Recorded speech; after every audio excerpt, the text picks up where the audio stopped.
the right fielder, number 2, Luca Mascarino. Batting 7th, the left fielder, number 37, Aiden McCaskey. Batting 8th, the designated hitter, number 7, David Toffoli. And batting 9th, the center fielder, number 15, Greg Carrington.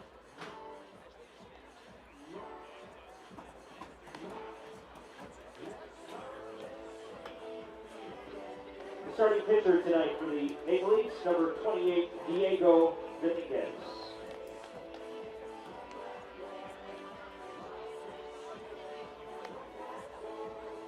And now, ladies and gentlemen, girls and boys, put your hands together. Here's the starting lineup for your Barrie Baycats, managed this evening by Brad Ferguson.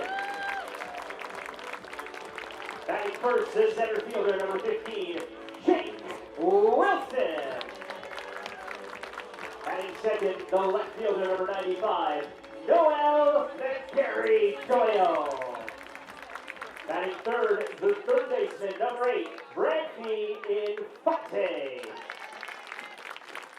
Batting fourth, the designated hitter, number 27, Ryan Leo. Batting fifth, the right fielder, number 34, James Anderson. Batting sixth, the first baseman, number 5, Michael Chiquetto.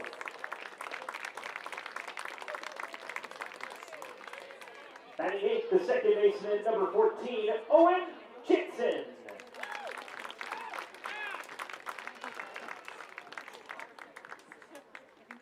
Batting eighth, the catcher, number 44, Tyler Plumpton.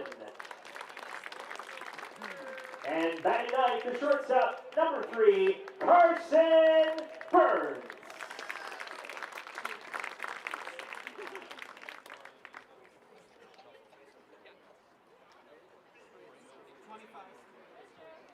And pitching today for your Baycats, number 25, Jason Aquino.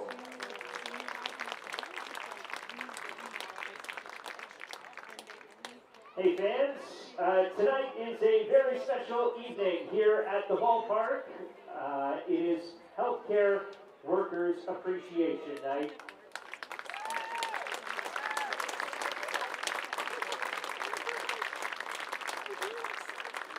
Over the last couple of years, the pandemic has been a struggle for a lot of people, if not most, but none more than the frontline workers that are here this evening that we are honoring. If we could ask if you are able to stand, a round of applause for the healthcare workers on hand here tonight at Vintage Strong Stadium.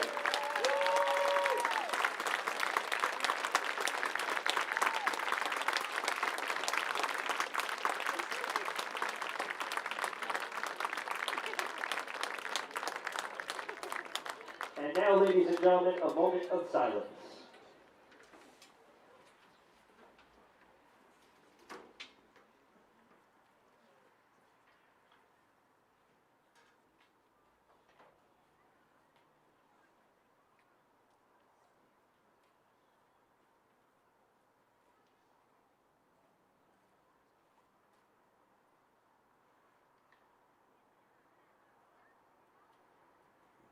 Thank you, frontline workers, for all your hard work over the last 2 years. It does not go unnoticed, and we thank you so much on behalf of the Barrie Baycats baseball organization. This evening we have 2 valued members of Team RVH on the front lines of care here in the ballpark, Sil and Mike.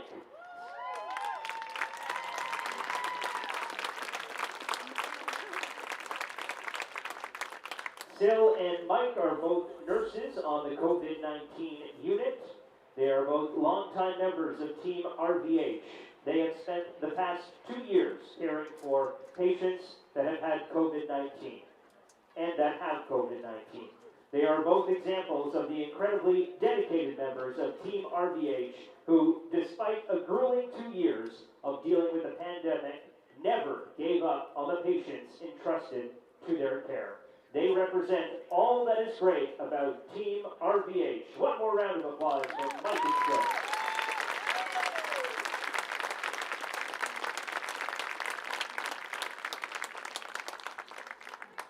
to honor. If we could ask you to remain standing, we are going to play the Canadian National Anthem.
From the Barrie Community Sports Complex in Springwater, inter-county baseball tonight from Vintage Throne Stadium in Midhurst. The Toronto Maple Leafs battle the Barrie Baycats. Hello again, everyone, and welcome.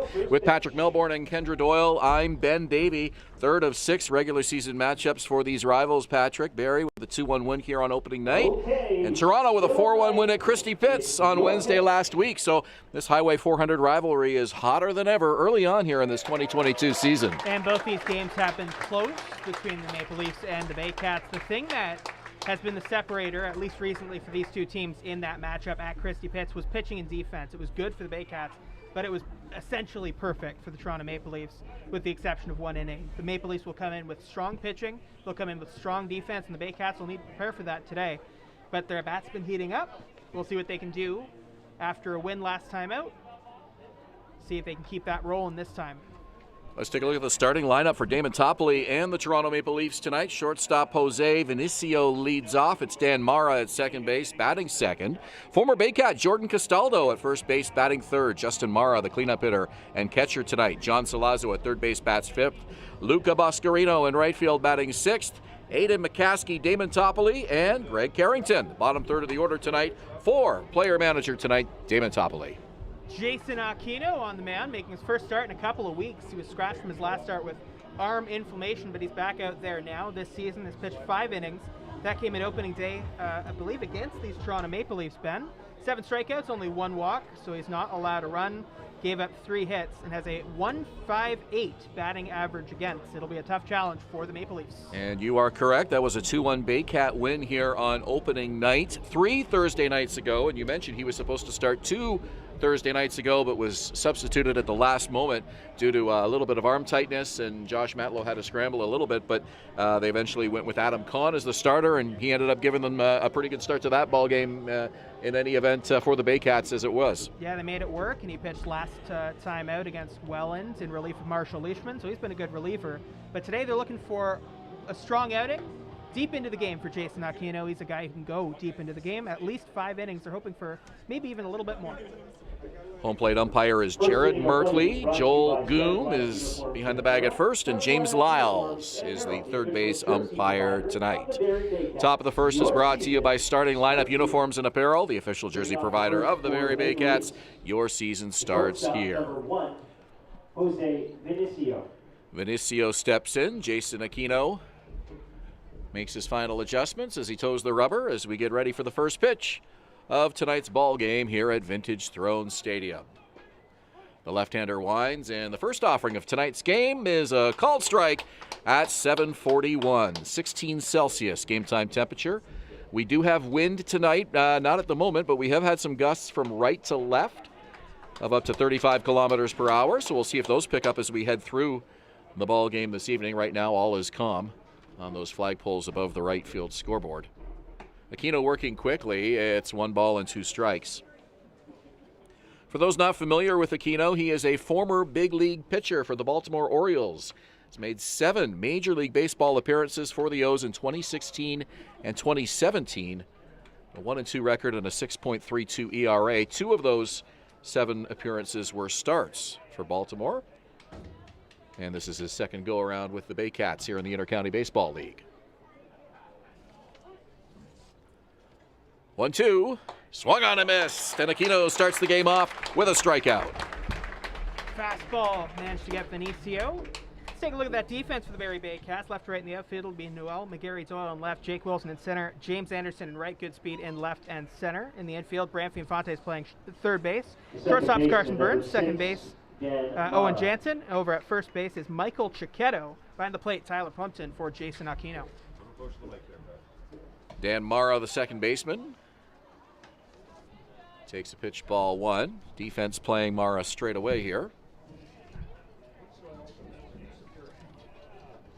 And Aquino bounces that one up to the plate. He's behind 2 balls and no strikes. Aquino, definitely a strikeout pitcher. 16 strikeouts at the big league level, only 6 walks in those 7 appearances.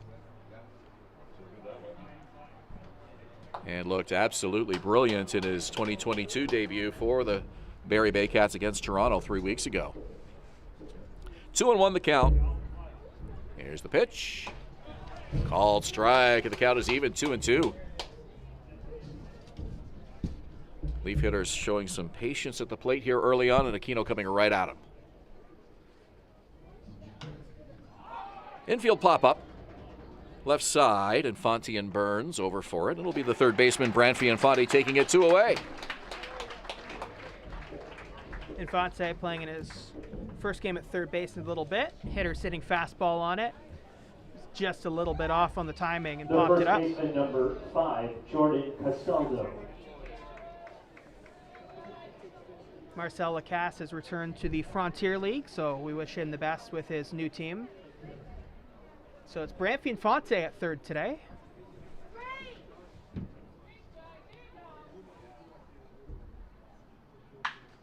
First pitch swinging, and this one's hit deep. Jake Wilson, center fielder, goes back, and he picks it up off the base of the fence. Into second is Jordan Castaldo with a stand-up double, and the Leafs are in business with 2 out here in the top of the first inning.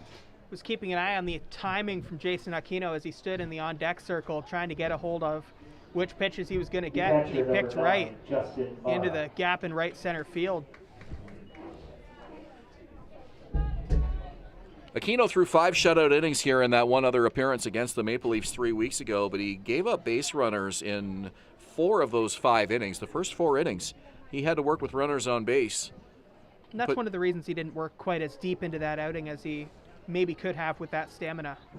Put 2 base runners on in the top of the first, and that one hits Mara. He tosses the bat away, and it puts 2 on with 2 out here in the first. You never like it as a pitcher when you hit a batter inside in the first inning because it doesn't give you a whole lot of confidence on where that inside pitch is going to go, but you have to go back to it. So it's a little bit nerve-wracking when you go back in because you have to go back inside and establish that part of the plate, even if it doesn't go well for you the first time.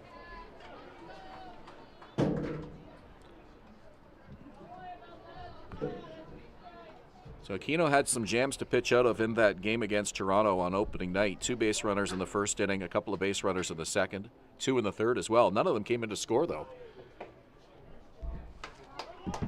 And the number 5 hitter is Jonathan Salazzo. The third baseman takes a called strike.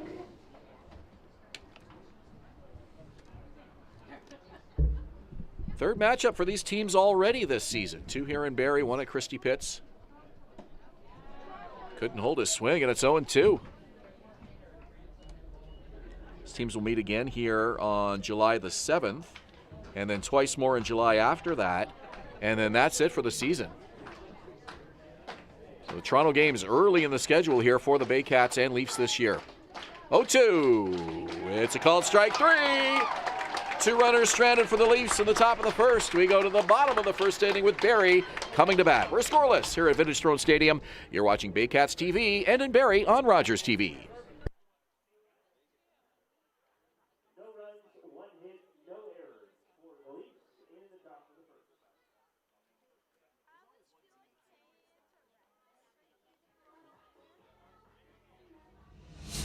Danielle May Real Estate, supporting the Barrie Baycats and ready to help with all of your real estate questions. What is your home worth? Should you sell now or wait? Danielle is dedicated to your success. The next time you think real estate, think Danielle May. Your Canadian source for first aid kits, AEDs, safety products, and more. Shop online today at firstaidcanada.com.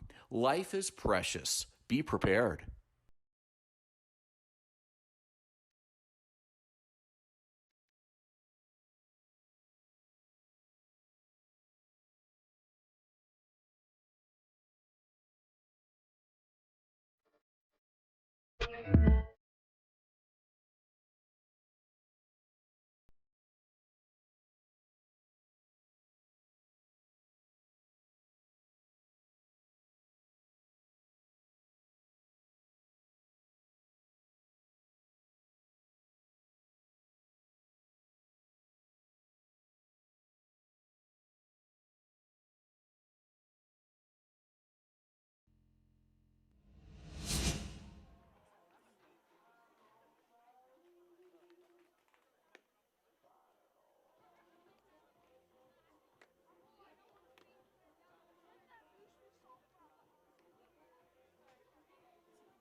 With Patrick Melbourne and Kendra Doyle, I'm Ben Baby. The Baycats coming to bat here in the bottom of the first inning. Jake Wilson, the leadoff man in center field. Noel McGarry Doyle in left field to follow. Branfi Infante bats third at third.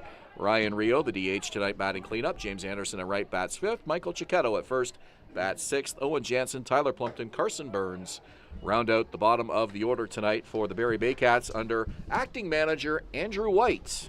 Diego Dominguez on the mound. He's only played in one game so far this year, but it was really, really good. It was a start. Went 3 innings, couple strikeouts, no walks, has not given up a hit, so he has an ERA of 0 and batting average against of 0 as well. Looking for his first win for the Maple Leafs on the mound. 2-0 pitch. Wilson slices that to the left side, and it's over near the Toronto bullpen and out of play. So I'm sure there are viewers wondering why Andrew White is the acting manager tonight, and that is because manager Josh Matlow has been suspended 1 game. Of course, he was ejected from the game here on Sunday night against Welland in the late innings. And White will take over bench boss duties for this evening. Count is 3-1.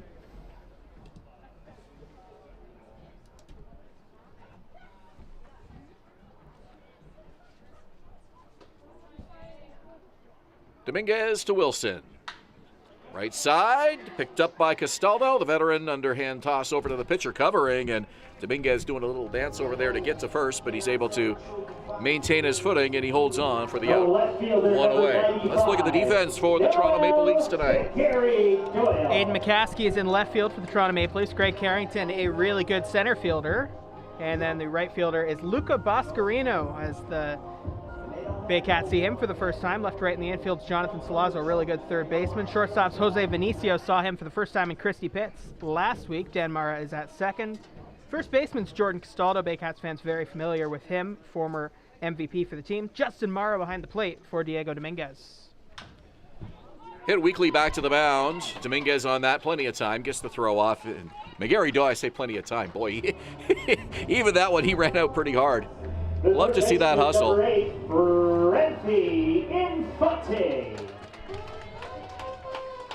And here's third baseman Branfi Infante.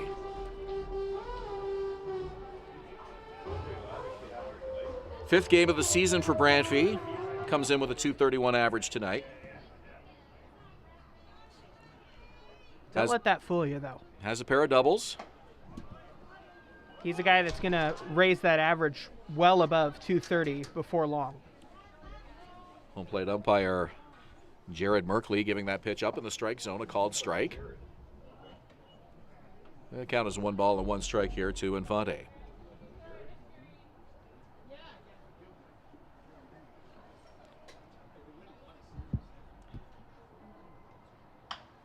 Right back to Dominguez again. That one under his glove. It's picked up by the shortstop. The throw over, and it's in time for the out. Nice play by Vinicio, picking that one up and getting the throw off in time for the out. So 3 ground balls, and the Baycats are retired in the bottom of the first inning. We go to the top of the second. Scoreless here at Vintage Throne Stadium. You're watching Baycats TV and in Barrie on Rogers TV.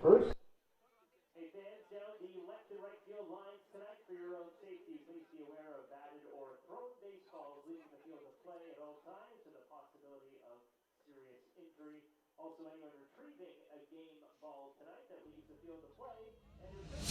Danielle May Real Estate, supporting the Barrie Baycats and ready to help with all of your real estate questions. What is your home worth? Should you sell now or wait? Danielle is dedicated to your success. The next time you think real estate, think Danielle May. Your Canadian source for first aid kits, AEDs, safety products, and more. Shop online today at firstaidcanada.com. Life is precious. Be prepared.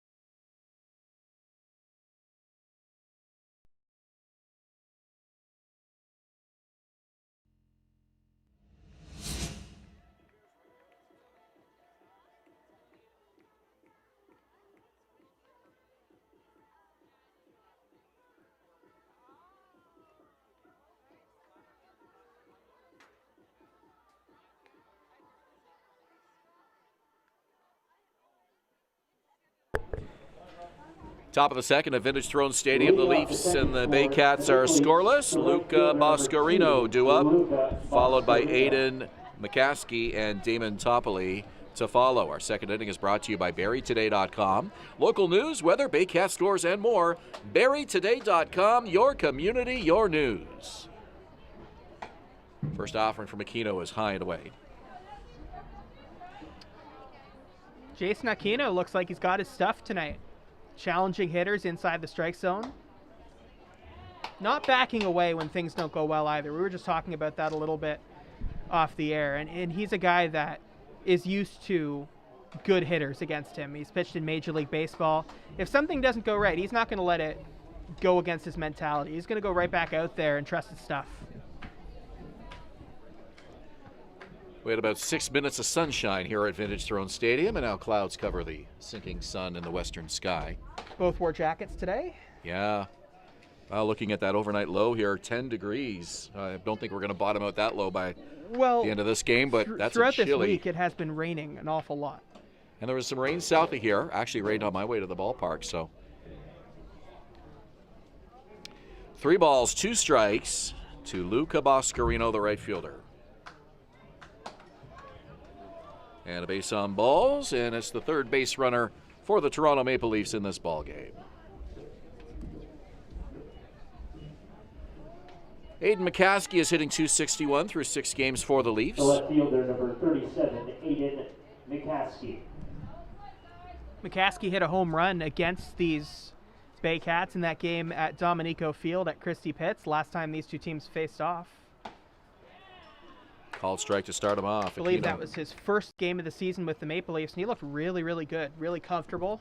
Did not look like it was his first game, and showed off that power. Obviously a little bit more hitter-friendly at Dominico Field, but it was a no-doubter.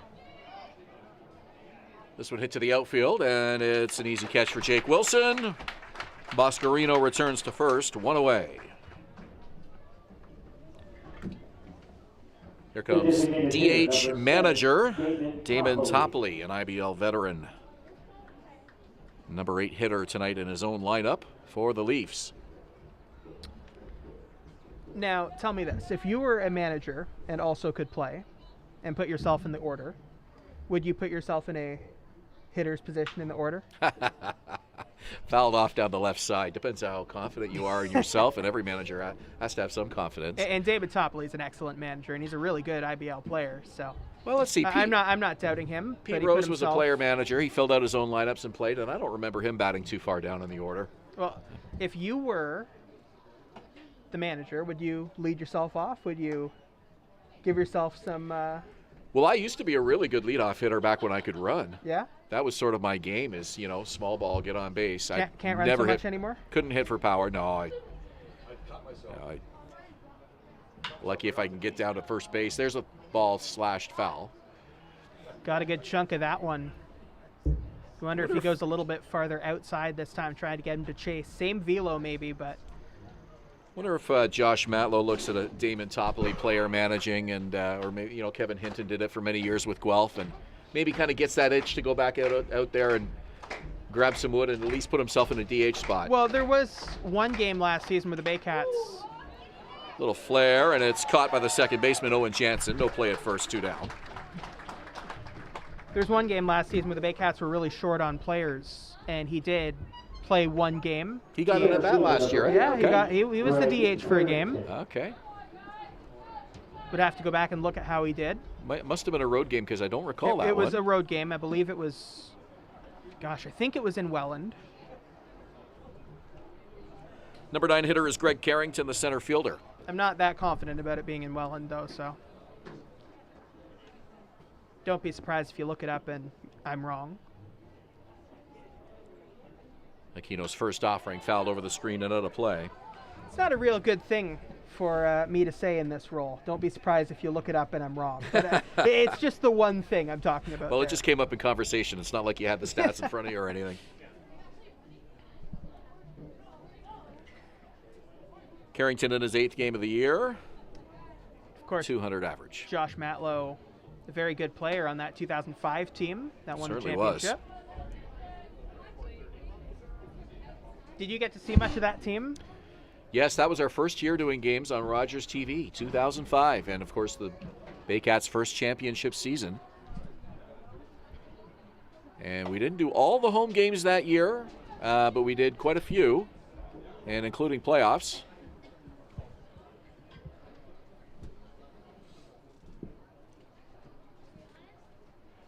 Two balls and 1 strike here to Carrington.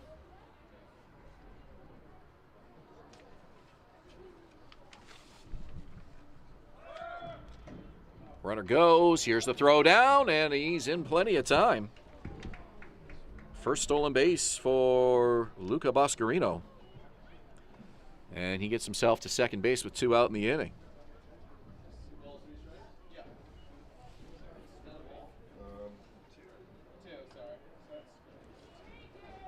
Carrington can run as well if he gets on base. 2 balls, 2 strikes, 2 out. Here's Jason Aquino from the belt. Comes set, the leg kick and the pitch. And he just got a piece to stay alive. The count holds at 2-2.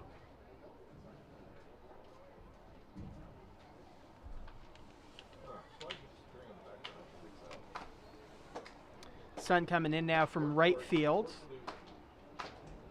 We'll get a few more minutes of sunshine before the sun sets fully here, it looks like. It's more of a benefit for the pitcher than it is for the hitter.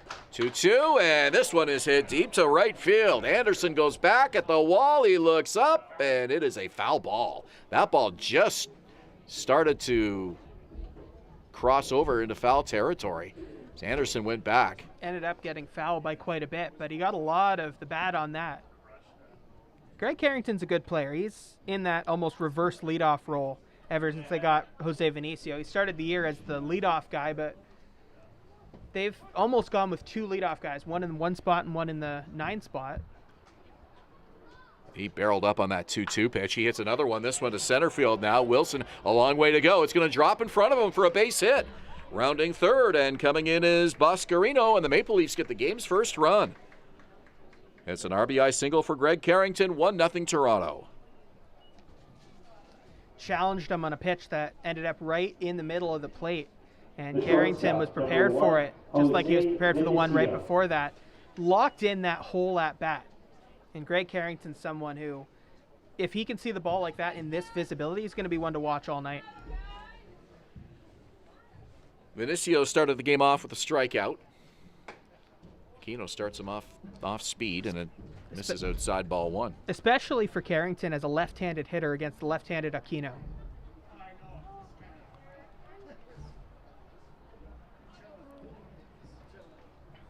Carrington draws the throw.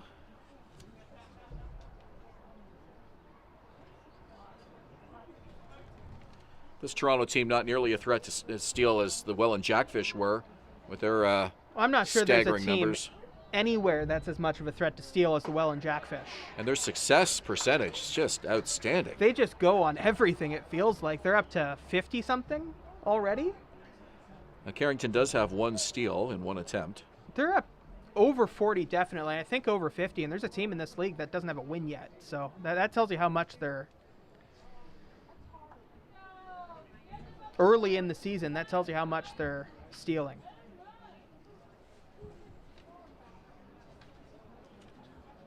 And I use that not as a critique of the team that hasn't won a game yet. It's more of a, this season's still really early. Yeah.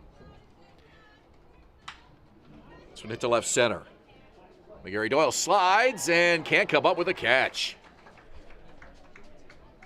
Great effort, couldn't put the squeeze on it, and Vinicio is aboard. That's just his fourth hit of the season. 6, Dan Nara. Good job to keep it in front of him. Keeps the inning alive for number 2 hitter Dan Mara.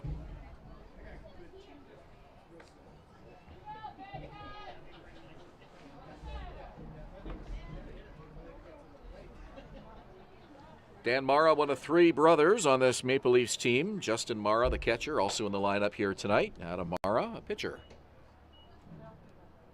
I believe all 3 of them have played in, I think all 3 of them played in the opener, and I'm pretty sure all 3 of them played in the other game in Christie Pitts as well. Aquino trying to put up the fire right here. It's a called strike, 1-1. So 1-0 Maple Leafs on a walk, a stolen base, and an RBI single by Greg Carrington. Carrington at second, Vinicio at first. 2 out in the inning. Curveball catches the corner, and it's 1-2.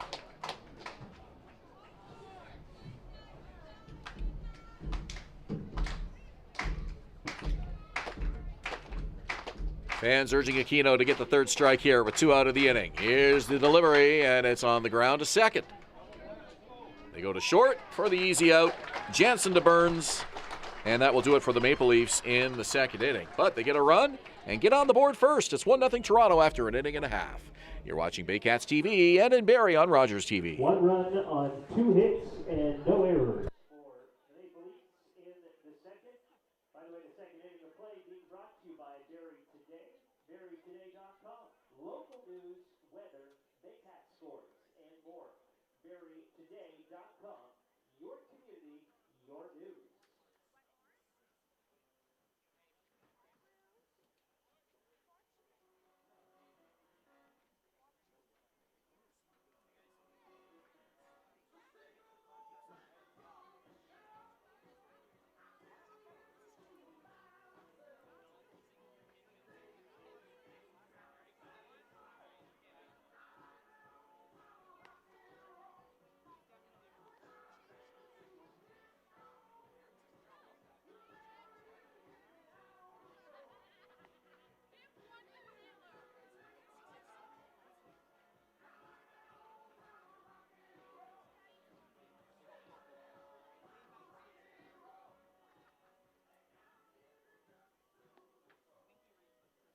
Hey fans, Rock 95 and the Barrie Baycats are giving one lucky kid the chance to be the honorary Rock 95 Junior Baycat for each home game this season. Kids ages 7 to 11 years old will have the chance to enter to win this exciting and unique experience. All they have to do to win is sign up online at rock95.com and listen to their favorite radio station when the Rock 95 morning crew draws a winner for every home game this season. The prize consists of 2 adult tickets to the game, a t-shirt, and team hat, complimentary burger, hot dog, fries, and pop, and the opportunity to announce the Baycats' 3rd inning, which is coming up shortly here. You can sign up at rock95.com.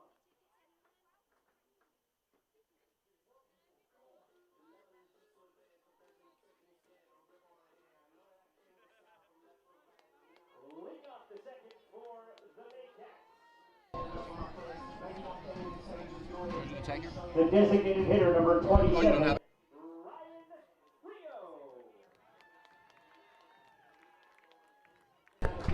Fans, all Saturday afternoon home games that start at 4 p.m. this season are Junior Baycats Days. With the support and partnership of Rock 95, Cool FM, Barrie 360, Moonwalk Entertainment, and Dream Parties, family fun will be taken to a whole new level. And this is Sunday night's hero, Ryan Rio, who drove in the winning run in the bottom of the 11th inning, bringing home Carson Burns with a bases-loaded RBI for a thrilling Baycat walk-off win here over the Welland Jackfish on Sunday night.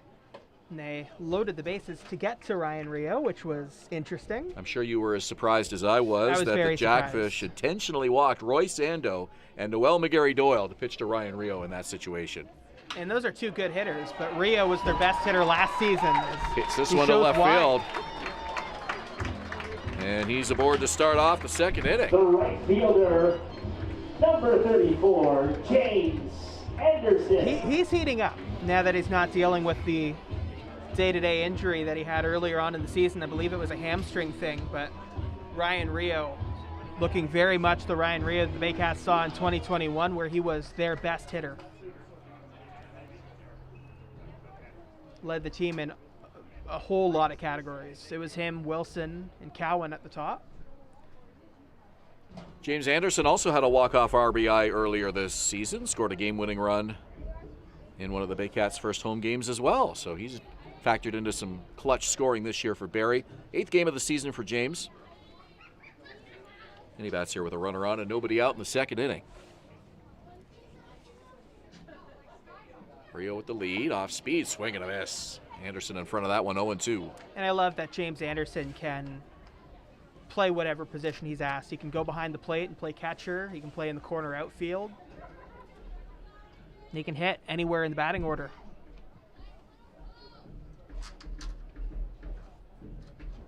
Michael Cicchetto on deck. No balls, 2 strikes. Anderson stares in. Here's the pitch. Swing and a foul tip into the glove, strike 3. Down goes Anderson, and here's Michael Cicchetto, the first baseman. The first baseman, number 5, Michael Cicchetto. Cicchetto in just his 4th game, still looking for his first hit of the season, has 9 at-bats. Would love to get things rolling here tonight.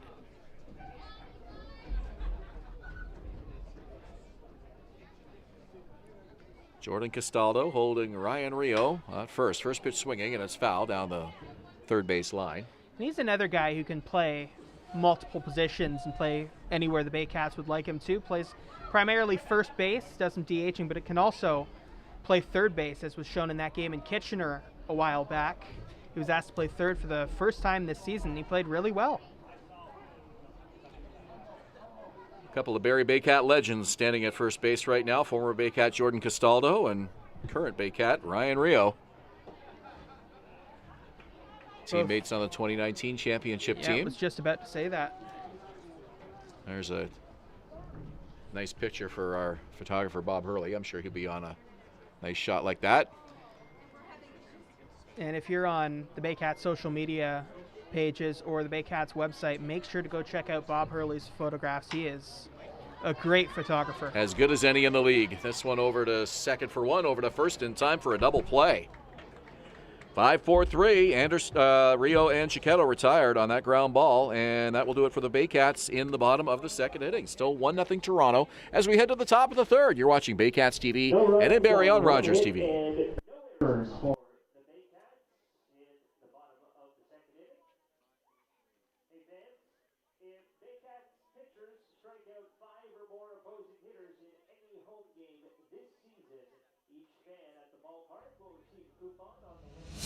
Danielle May Real Estate, supporting the Barrie Baycats and ready to help with all of your real estate questions. What is your home worth? Should you sell now or wait?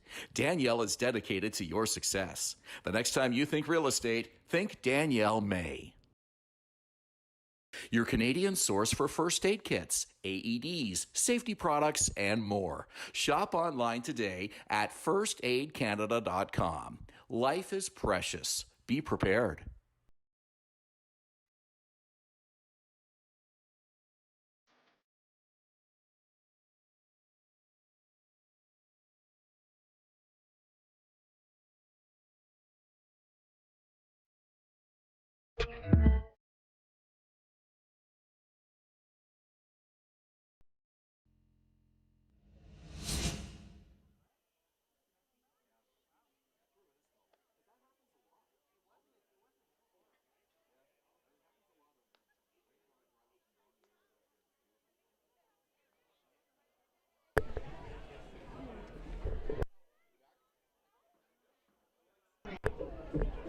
With Patrick Melbourne and Kendra Doyle, I'm Ben Davey. We go to the third inning here at Vintage Throne Stadium. Our third inning brought to you by First Aid Canada, your Canadian source for first aid kits, AEDs, safety products, and more. Shop online today at firstaidcanada.com.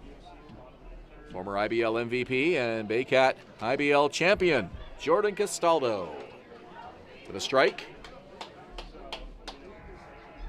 Got a special mascot we were talking about here at the stadium today.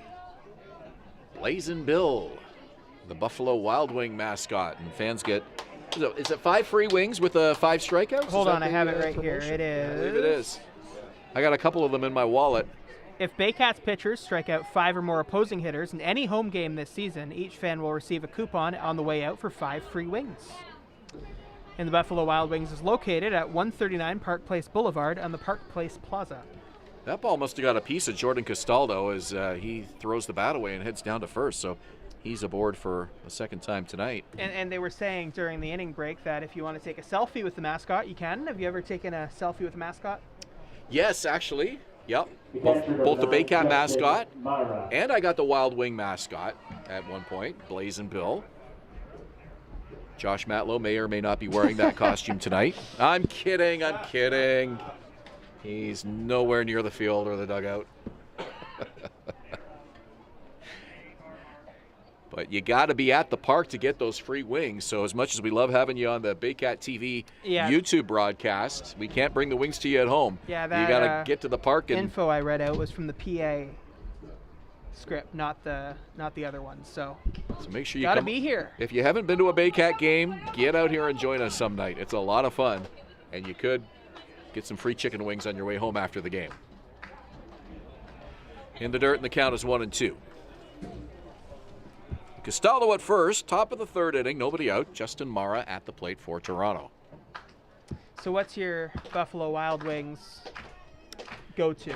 Yeah, I like honey mustard. Okay. And I forget what they call it. They got nicknames for all their sauces, right? How about you? I have to think about that. I'll get back to you. But the nice thing is you can get a bone in or boneless, right? Mm-hmm. You can either way. 2 balls, 2 strikes. Just got a piece. Stays alive. Not the swing he was looking for. That was hoping to get a piece of it like he did there. Mara was hit by a pitch in the first inning. Unable to score, though, as John Salazzo struck out to end the inning. Tried to establish the inside part of the zone in the first at-bat. Hits this one to right field. Anderson comes over, and it drops. Fair ball. Has trouble picking it up. Into the third base goes Castaldo. Throw cut off by Owen Jansen. It puts runners on the corners with nobody out here in the third inning. Well, Jason Aquino is a pitch-to-contact guy, and that means that he'll get a few strikeouts going into the zone on pitches that the hitters aren't looking for. But he'll get most of his outs by trusting his defense and just going inside the strike zone and generating weak contacts. And we've seen that a lot over the first couple of starts now. Got out of innings, but gave up some base runners because that's the way he kind of works. He gets through innings, but sometimes the weak contact does result in more base runners. Rio steps on the bag, the throw over, and the tag is applied. A run will score.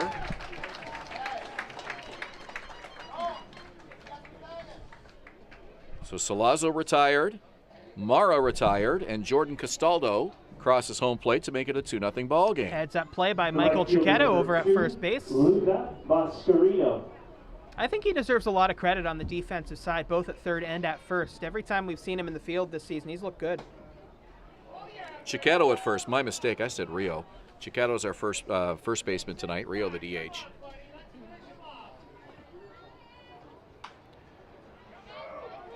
Over Chiquetto. Busy inning. He sprints over and makes the catch.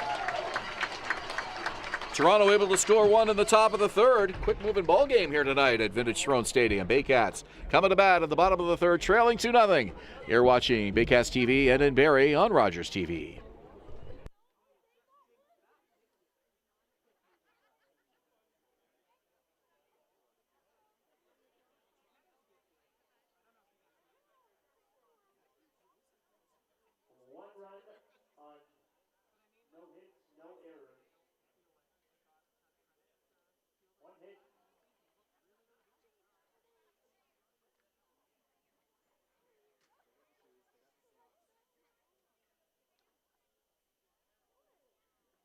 action, 1 run on 1 hit, and no errors for the Maple Leafs in the 3rd.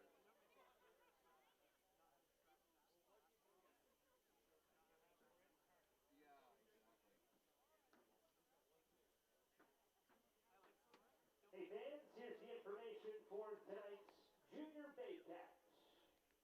Thanks to Rock 95. So we have Cole Plant here tonight. Cole joins us from Maple Grove in Barrie. He is 8 years young and joined by his parents here at the ballpark tonight. When asked why he would like to be a Rock 95 Junior Baycat, Cole said, "I'd love to go see the Baycats. My family and I always go and cheer as loud as we can.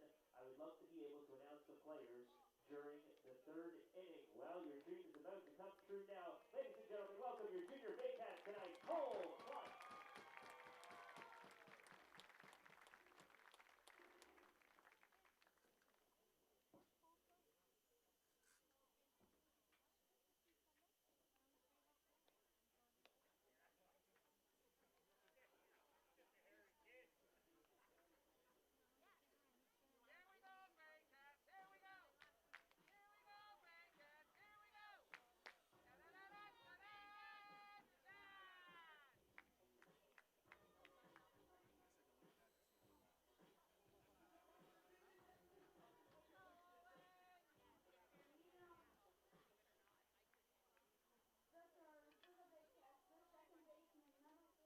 Owen Jensen.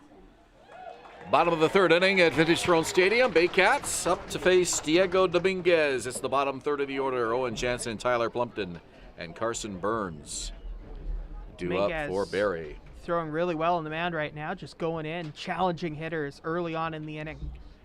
Still just 1 hit off Dominguez so far, and he was able to induce a double play off the bat of Michael Chiquetto.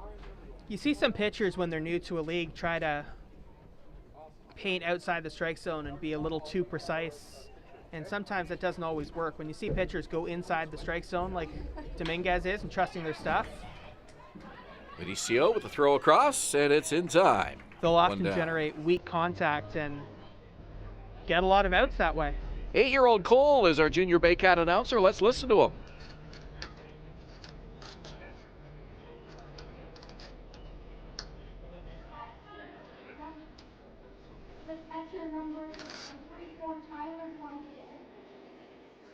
Cole on the mic for Rob Daniels here in this bottom of the 3rd inning and doing a great job announcing the Baycat hitters as they come to the plate. What a thrill for a youngster to hear your voice on the stadium PA mic. Not only that, but to get to announce and introduce your favorite Barrie Baycats as they come to the plate as well. Always a thrill that you got to experience here on Sunday night, Patrick. Yeah, I got to do PA for the first time. It's a How'd lot you different. enjoy it? It's a lot different than being in the booth. It is. It is.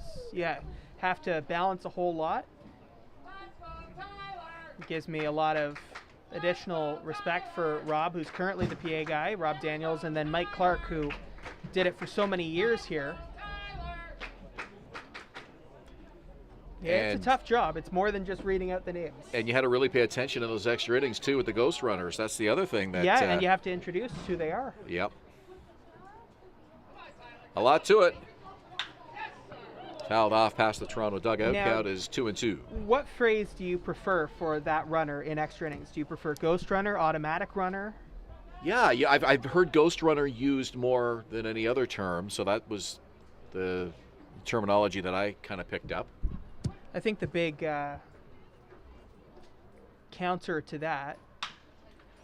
Let's hit to short, and Benicio with another play over to first in time. Is that since there's actually somebody standing out there and it's not an imaginary runner, it's not technically a ghost runner? We used to use ghost runners, when we were kids playing sandlot baseball, and we didn't have enough guys to actually keep the runner out there. So that would have been literally a ghost runner. So what was the other word you suggested? Automatic runner. The other one I've heard used, and the one I used on PA, was the automatic runner. Right. Because that's what he is, in my mind anyway.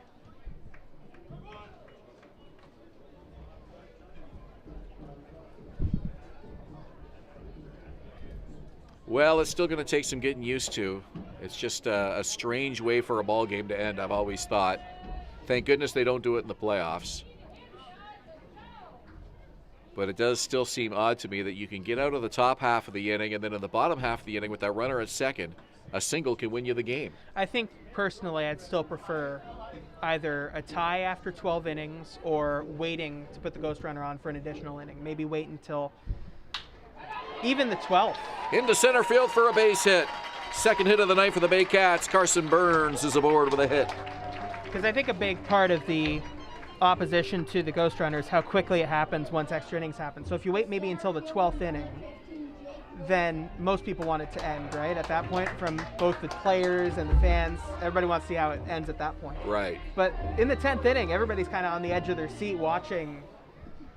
So maybe if you wait a little bit longer, a couple innings more. What about removing a defensive player each inning? No, I don't like that. That's too artificial for me. That's at that point you're just playing. Well, they do it in hockey. You go down to 4, then 3, right? As someone, we are both people who have called both hockey and baseball, and I think we can both agree that they're very different sports. Because the equivalent to the overtime shootout in hockey. That one goes through the legs of John Salazzo, and it's into left field. A throw to third, the tag, and the umpire didn't make a call. You know, he calls time. He's in safely underneath the tag. Boy, that was a close play at third. Carson Burns trying to take that extra bag, and he was able to pull it off.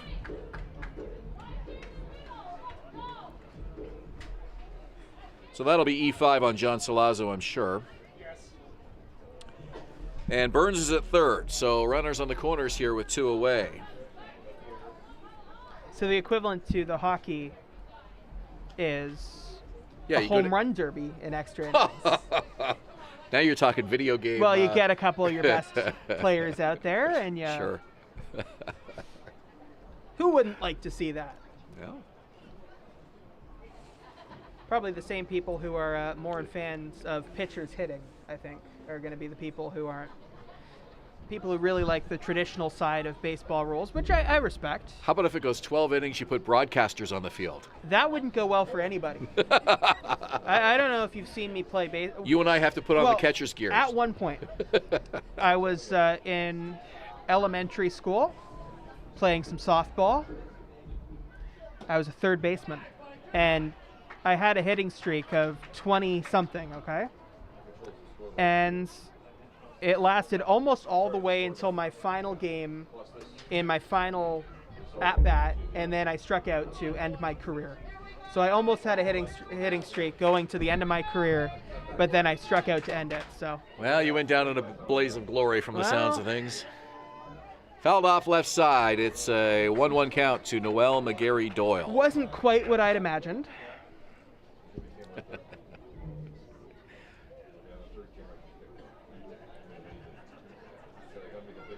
Diego Dominguez with a couple of ground balls to short to get 2 quick outs in this inning, but Carson Burns with a base hit and then an error on a ground ball through the legs of John Salazzo to keep this inning alive. Runners on the corners. On the ground to third, off the bag. Salazzo takes this, 1 play, over to first, not in time. Run scores. Carson Burns is in with Barrie's first run, and it's a 2-1 ball game. Took a good bounce for the third baseman, Salazzo, but the speed was just too fast. Because most runners are out there with the bounce that took, the perfect bounce for Salazzo, but not Noel McGarry Doyle. No, it would have had to have been hit a whole lot harder for Salazzo to get that throw over in time. So Burns comes in, Wilson at second.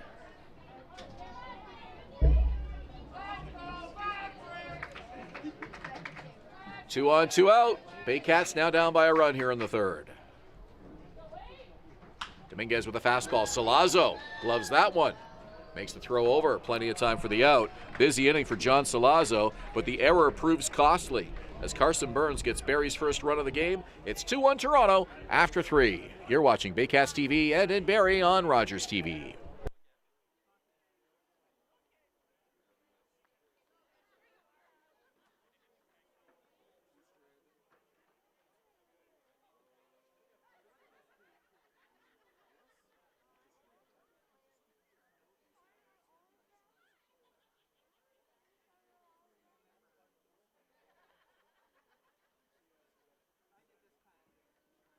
run on 2 hits and no errors.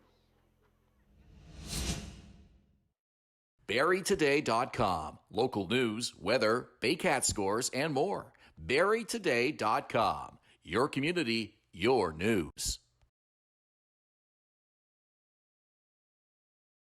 The Canadian Brewhouse is a one-of-a-kind Canadian-themed sports bar. Stop by and enjoy live sports action and an extensive menu with amazing food and drink specials. Just off the 400 at Park Place in Barrie. Join the Canadian Brewhouse after the game. I'm Christina De Palma, and whether you're looking for help with small claims court, a problem with your tenant, a traffic ticket, a notary, or looking for mediation, De Palma & Associate Legal Services can help. Know the rules, know your rights, solid advice.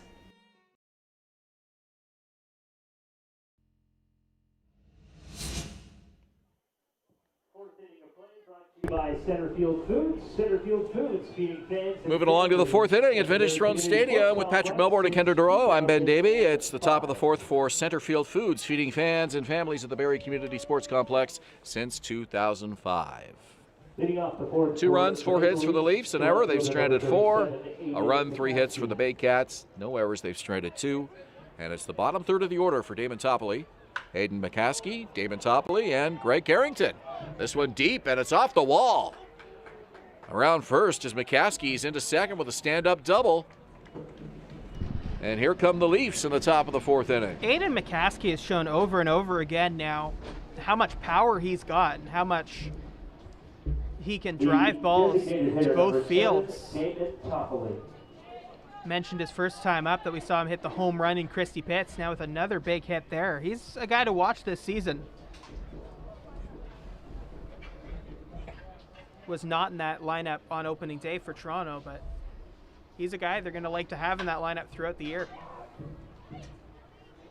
To short, and Carson Burns, the throw over, just in time for the out. Topley retired, runner advances 90 feet as McCaskey goes to third. And that's a productive out for Damon Topley. Leafs first pitch swinging both of these at bats. Carrington with an RBI single in the second. Fielder number 15, Greg Carrington. Comes to the plate for the second time here tonight. Greg Carrington maybe saw the ball off Jason Aquino better than anybody else that first time up. Lefty-lefty matchup. You wouldn't expect it to benefit the hitter, but he just overpowered Aquino that first time up. And the most impressive thing for me was he did it in visibility that wasn't great. The sun was coming in from right fields, but he just was on the same page with what he was looking for. He is your leadoff guy hitting down in the order. Carrington hits this one to right, and that'll drop in front of James Anderson. Another Toronto run crosses home plate. That's his second RBI of the ball game. I know it's kind of early to think about walking anybody intentionally because they're seeing the ball too well, but Greg Carrington is just locked in right now. Boy, is he ever. And we're back to the top of the order now for Jose Vinicio, the shortstop. Number 1, Jose Vinicio.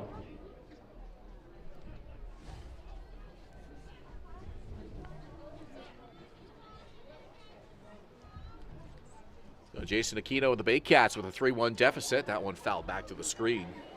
Timing was right, just got under it a tiny little bit.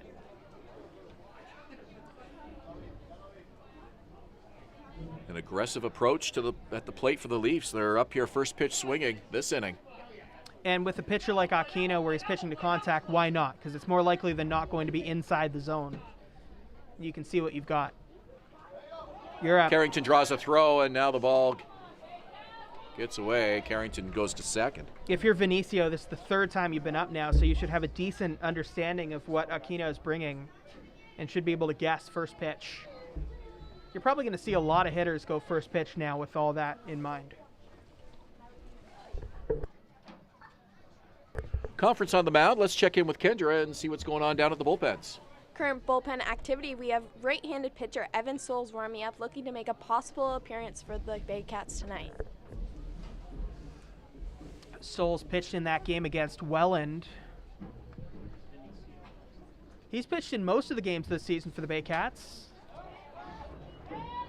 This one's out of play, and the count holds 0-2. They were talking early on in the season about how it was kind of Hillier, Cox, Grieveson as the main 3 guys out of the bullpen, but it's really turned into a main 4 guys out of the bullpen because you can add Evan Souls to that mix. Second straight year being reliable for the team. Aquino checks the runner. Here's the 0-2. Down the line foul.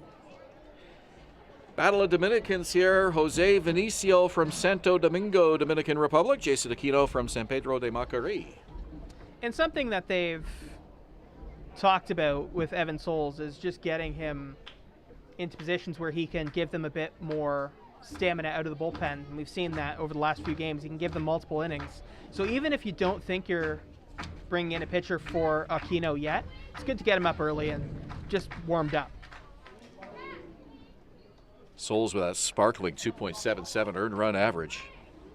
Ideally, though, you would like to see Aquino work deep into this game and give them at least the 5 innings he gave you on opening day, but you'd like a little bit more than that from your ace. But they also want to manage his innings and his workload early on, especially with him dealing with arm inflammation. Runner goes. Swing and a miss. The throw down, and in is Greg Carrington. So Vinicio down on strikes. Mara will bat with 2 out in the inning. There's that speed from Carrington. Second baseman, number 6, Dan Mara. As a top defensive outfielder in this league, Carrington also brings it on the base paths. You mentioned we won't see this Leafs team stealing as much as the Welland team that we saw last time, but if they see an opening, they will. Carrington's second stolen base of the season. So have a ball game, Greg Carrington. Back-to-back RBI singles. Now he's at third with Dan Mara on an RBI opportunity. Greg Carrington's a guy who's going to see himself at the top of the order before too long. Started the year there. I think he's going to go right back up there pretty soon. 3-1 Leafs. We're in the 4th. Jason Aquino with a wind and the 2-1, and this one's slashed foul over near the Toronto bullpen.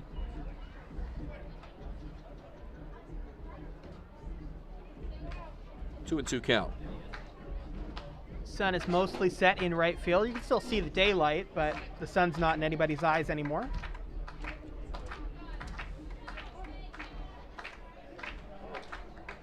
Aquino to Mara. And that one's hit on the ground to the third baseman. Throw by Infante. It's off the glove of Michael Chiquetto. Another run scores. 4-1 Toronto lead, and that'll keep the inning alive for Jordan Castaldo. I'm interested to see how they'll score that. First baseman, number 5, Jordan Castaldo. Is it an error on the third baseman or first baseman? It's an error on the third baseman, it looks like.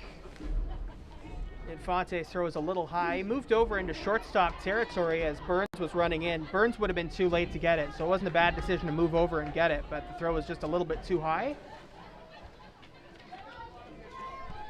So that's Jonathan Salazzo's second error of the ball game. You know when you talk about infielders that have a few more errors because they try for more? Quick throw down and just back was Dan Mara. Came a little bit too far off the bag. Nice job by Chiquetto to get the glove down there, and Mara just back safely. You talk about infielders who have a few more errors because they try for more and they're high effort out there and they put their all into everything. That was Branfy Infante on that play. Might have not gone his way, but it was a heck of an effort. Sorry, I said Salazzo. I was a little bit of a brain gap there. 0-2 now is the count to Castaldo. So an error now on both sides. Toronto and Barrie each with an error. No balls, 2 strikes.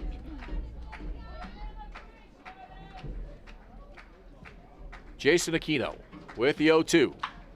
A high fly ball to Jake Wilson.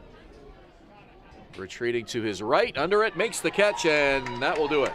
2 more runs for Toronto. We go to the bottom of the 4th. It's a 4-1 ball game. You're watching Baycats TV and in Barrie on Rogers TV. 2 runs, 2 hits, and 2 errors for the Maple Leafs in the 4th.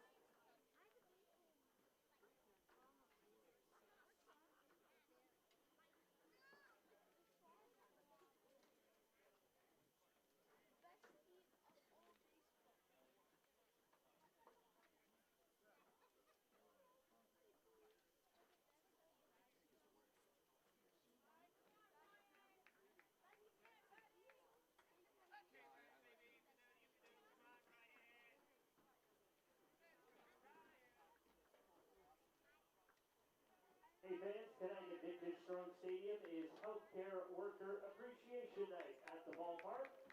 We'd like to acknowledge our healthcare workers who worked the front lines over the last couple of years throughout the pandemic. Thank you so much for attending tonight's game and for all your dedicated efforts.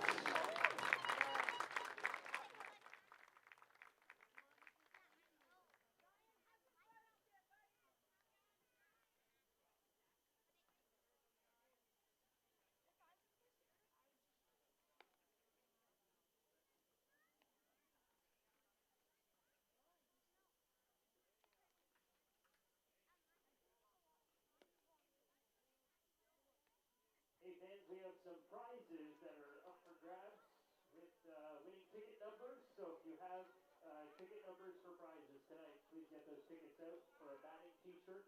Ticket number 6932828. Winner of a batting t-shirt. Sweatshirt.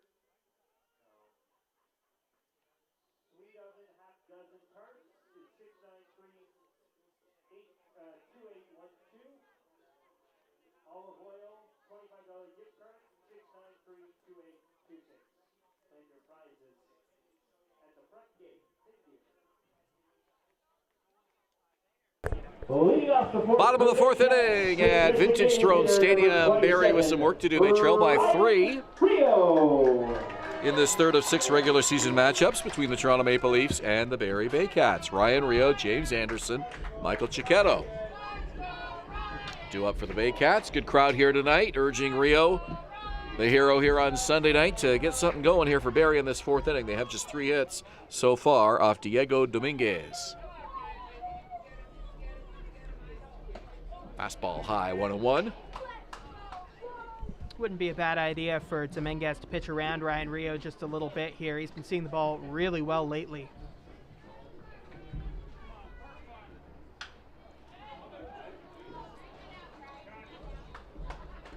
Timing perfect on there.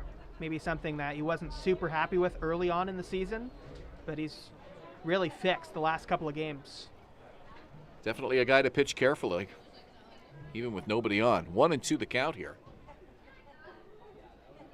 Dominguez wastes one high, and the count is even 2-2.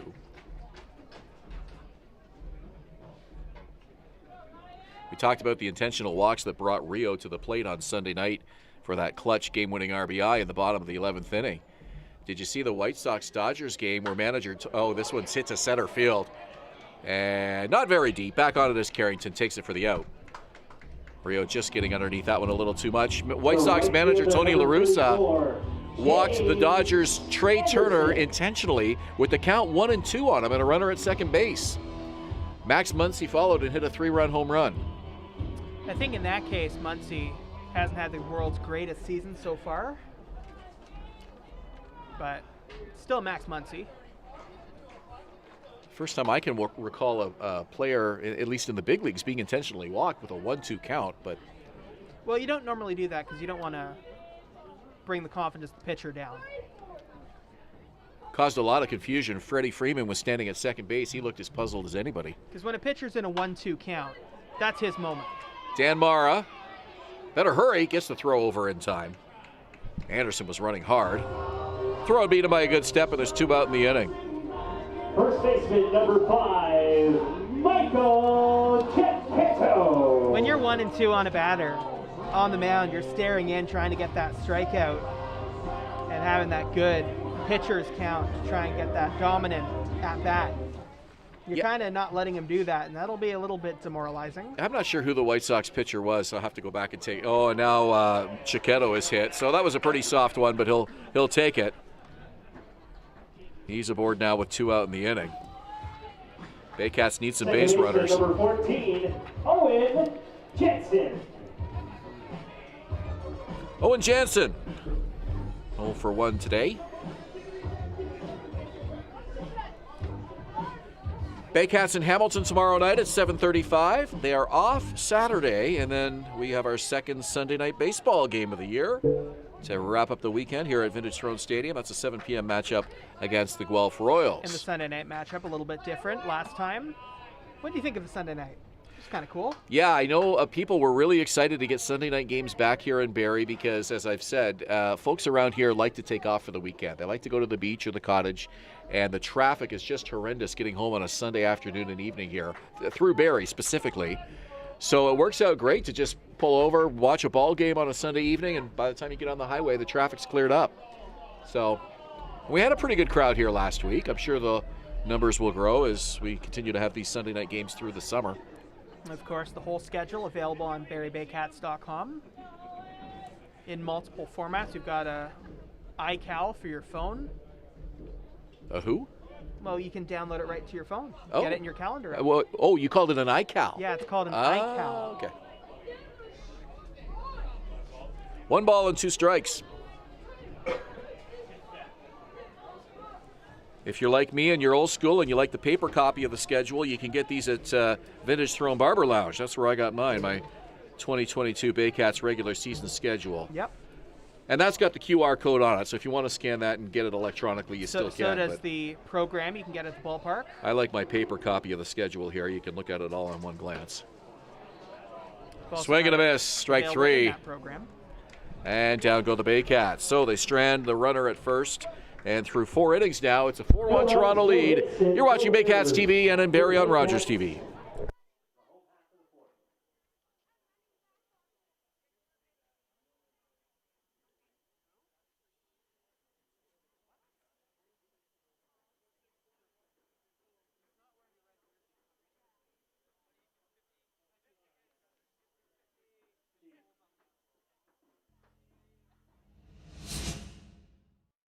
BarrieToday.com. Local news, weather, Baycat scores, and more.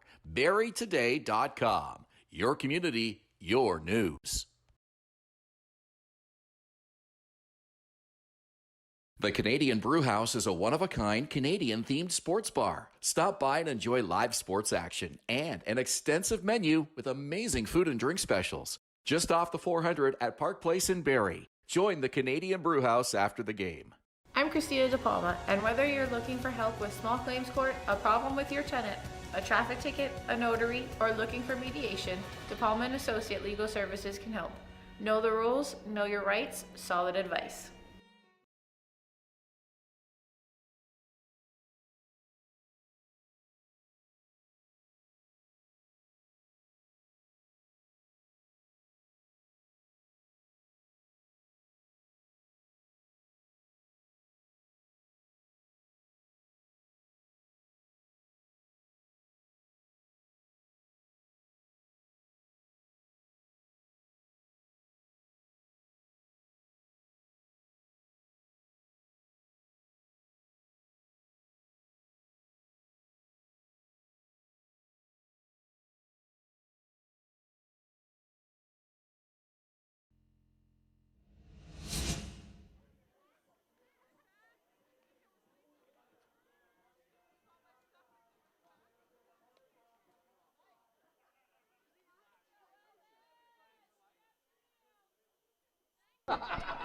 Evan Souls on the mound for the Barrie Baycats for his first inning of work.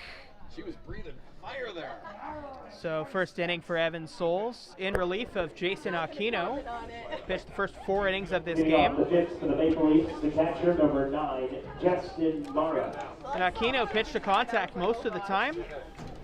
It's 4-1 Toronto as we head into the 5th, and back on the mic, here's Ben Davey. And our 5th is brought to you by ETAL Paving. For all your residential, commercial, and industrial paving needs, providing quality service for over 37 years because you deserve the best.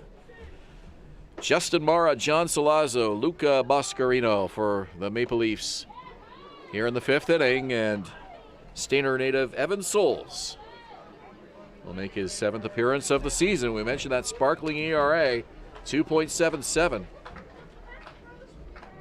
Among the leaders in the IBL. Just getting a piece is Mara. Count is 0-2.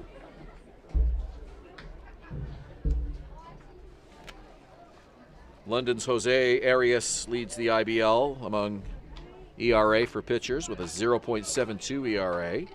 Souls ranks 5th in the ERA department.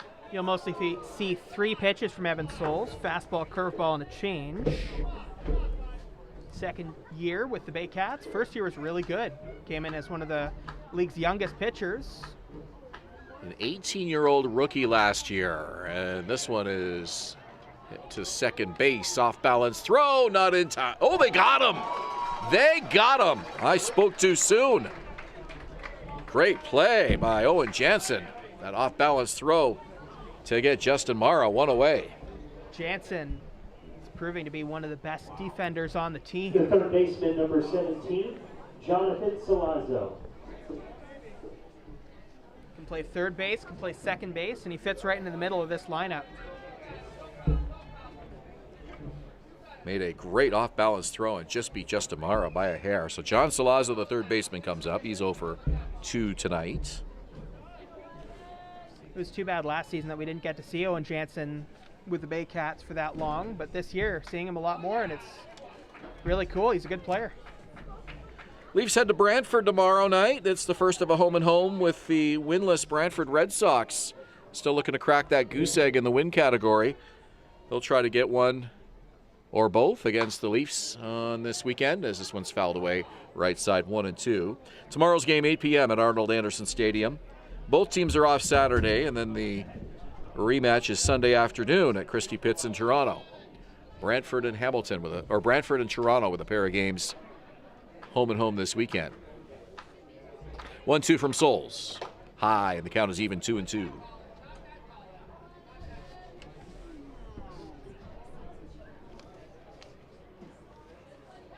Souls had a 2.40 ERA in 9 games for the Baycats last season. Made 1 playoff appearance for them as well. Did not allow a run. And the count is now full 3 and 2.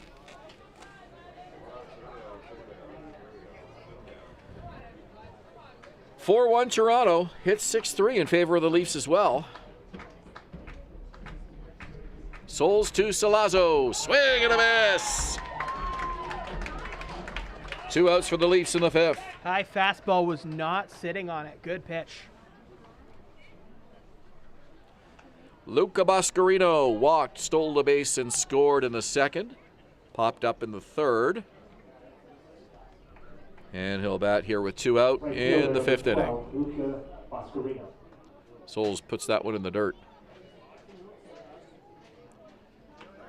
19-year-old native of Stayner.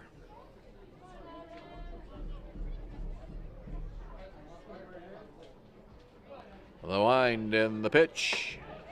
Just missed off the outside part of the plate. Healthcare Worker Appreciation Night here at Vintage Throne Stadium.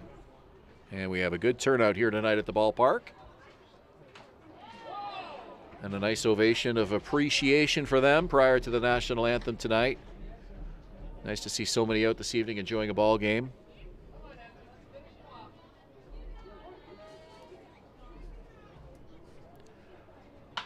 On the ground to second. Jansen gobbles it up, the throw in time, and for the first time tonight, the Maple Leafs go 3 up, 3 down. 3 quick outs for Evan Souls. We go to the bottom of the 5th. Baycats trailing by 3. You're watching Baycats TV and in Barrie on Rogers TV.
The fifth inning here at Vintage Throne Stadium. Thanks for joining us here on Baycats TV. We've got an update for you. Here's Kendra Doyle.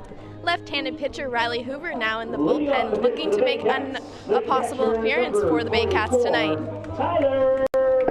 And the way Souls worked in that top of the fifth inning, I'm sure we'll see him back for at least another inning or two. But it's a 4-1 game. Baycats got some work to do with the bats here to try to chip away at this 3-run deficit. And with Marshall Leishman back with the team, we might be able to see Riley Hoover back in the bullpen a little bit more.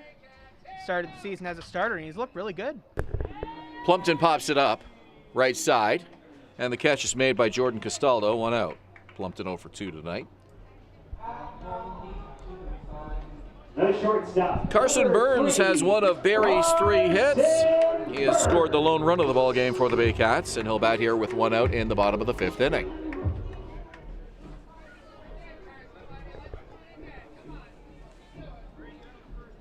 Baycats wearing the throwback red jerseys, if you're just joining us. Leafs with the road navy blues.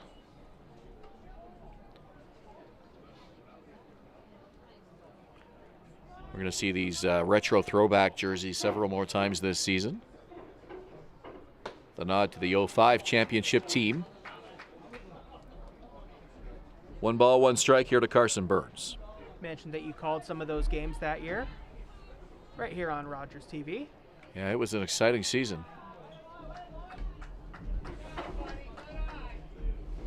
What was the atmosphere like during the championship team that year? Well, I remember in the playoffs, it was a very hot summer, and the championship game in August was actually a rescheduled. They had to reschedule it because the clinching game was rained out the night before.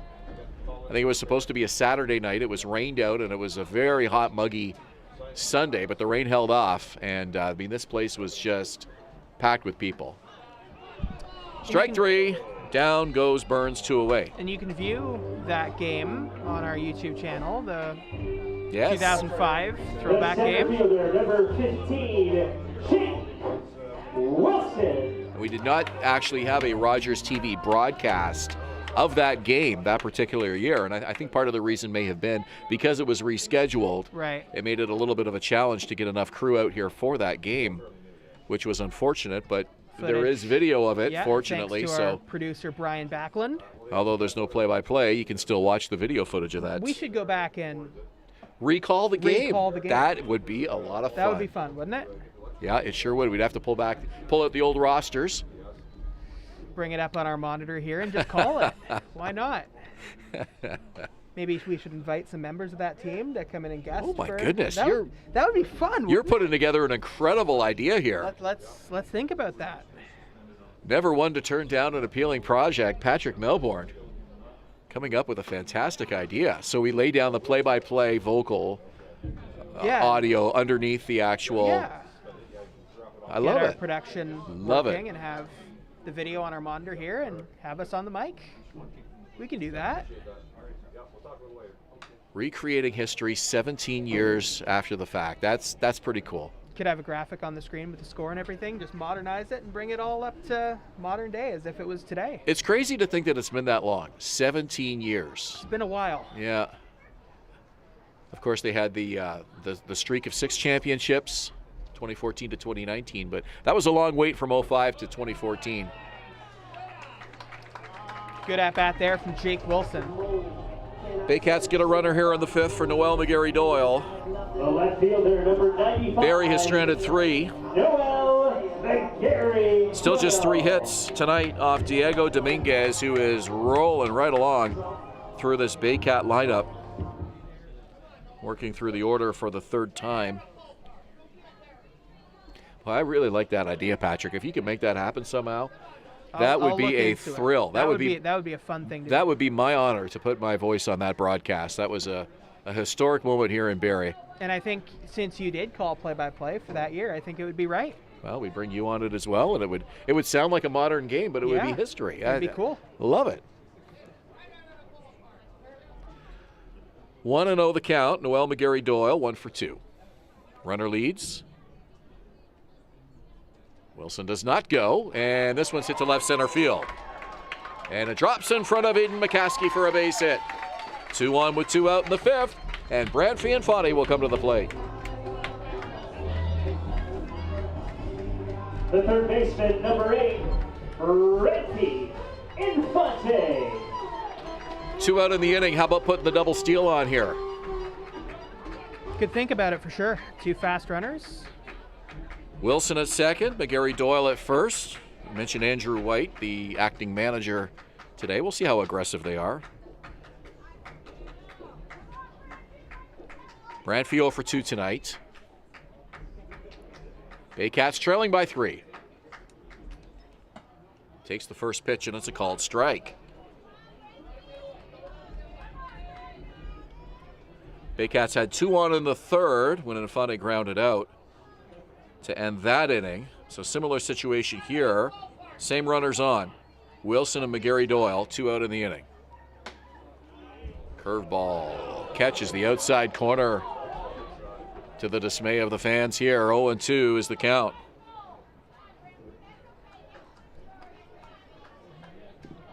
Ryan Rio on deck, hopeful for an at-bat here. No balls, 2 strikes. Dominguez to Infante. And it's in the dirt, ball 1. No, that was a close one. Infante happy about that call. It's tough to see from our angle there. Definitely looked low to me. 1 ball, 2 strikes.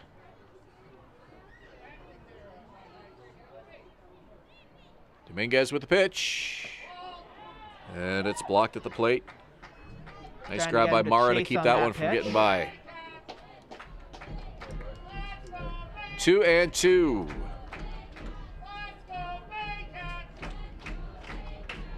Fans making some noise here. Barrie down by 3 runs, 5th inning.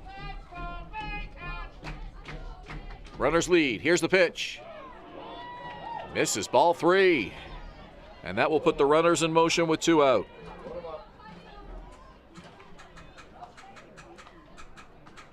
Well, if you're Dominguez, you want to come right at Infante here. You know, Ryan Rio is not the man you want with the bases loaded.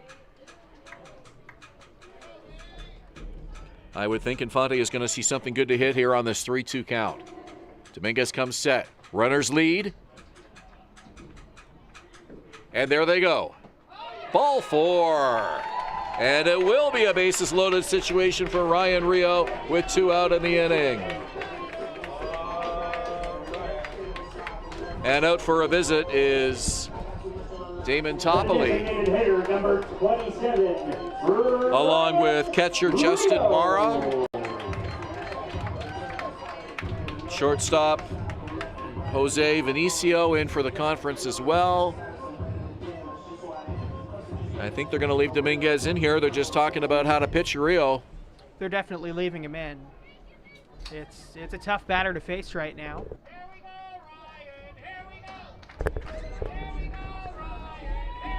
Ryan Rio came through with the bases loaded here on Sunday night against the Welland Jackfish with a game-winning RBI, scoring Carson Burns with the bases loaded. Still just the 5th inning, but he'd love a bases loaded RBI here in this 4-1 ball game.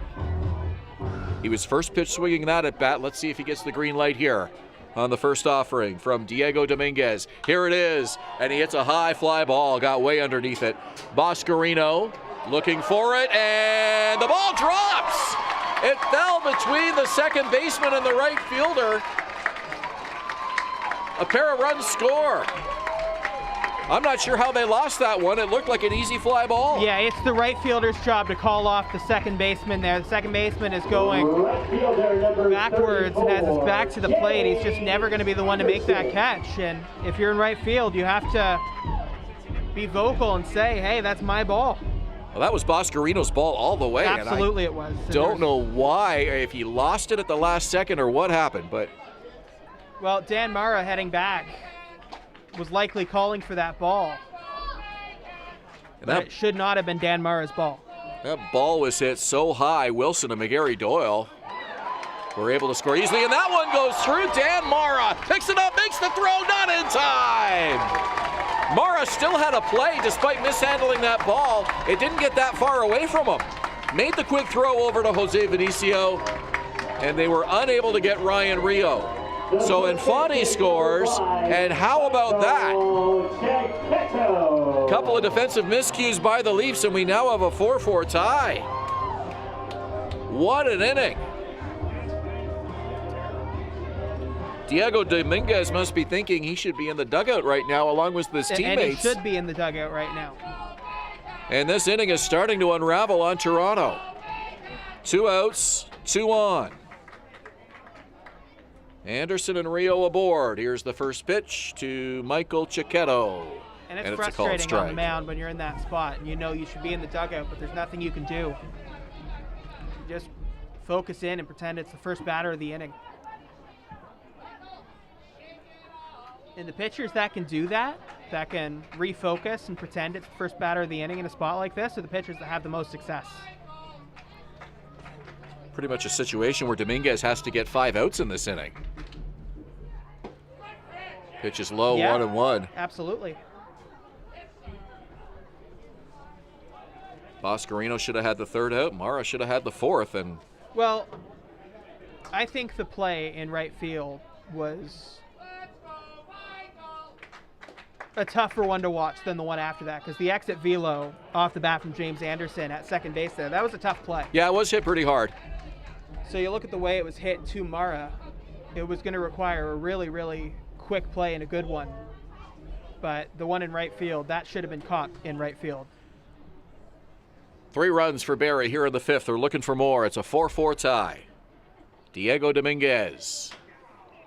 And that one is fouled off left side by Chiquetto. Count is 2 balls and 2 strikes. I bet you it was scored an error at second base from Mara on that hit from Anderson, but you could make a serious case that was a hit as well.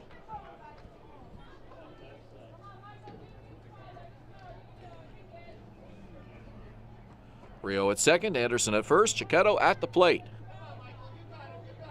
22-year-old Diego Dominguez, the right-hander. Big pitch coming up here. And it just misses. The count is full, 3-2. Good take and a bad miss. You're looking up and in at the plate right there if you're Dominguez, and you're not going to get him to go on that pitch. You're not going to get him to swing inside, and you're not going to get him to chase on the outside. And the runners will be in motion again. Rio at second, Anderson at first. And there they go. Foul, heads up. Andrew White at third, had to back out of the way of that one. And we'll do it again. 3 balls, 2 strikes. Got a beautiful pinkish blue sky over the ballpark now at Vintage Throne Stadium. Nice cool evening. No bugs biting tonight. You can see it there. Great camera work on our Baycats TV broadcast. Final few minutes of daylight here at the ballpark as the sun sets. Baycats looking to keep this 5th inning going. 3-2 the count. Runners lead and they're off. Here's the pitch. Fouled again. This one to the right side. Good at bat. Chiquetto really working this count deep. And when you have a lot of confidence defensively like Chiquetto has built up, you gain more confidence at the plate. You have good at bats like this. Staying alive, waiting for the pitch he wants. Everybody knows how talented Michael Chiquetto is at the plate.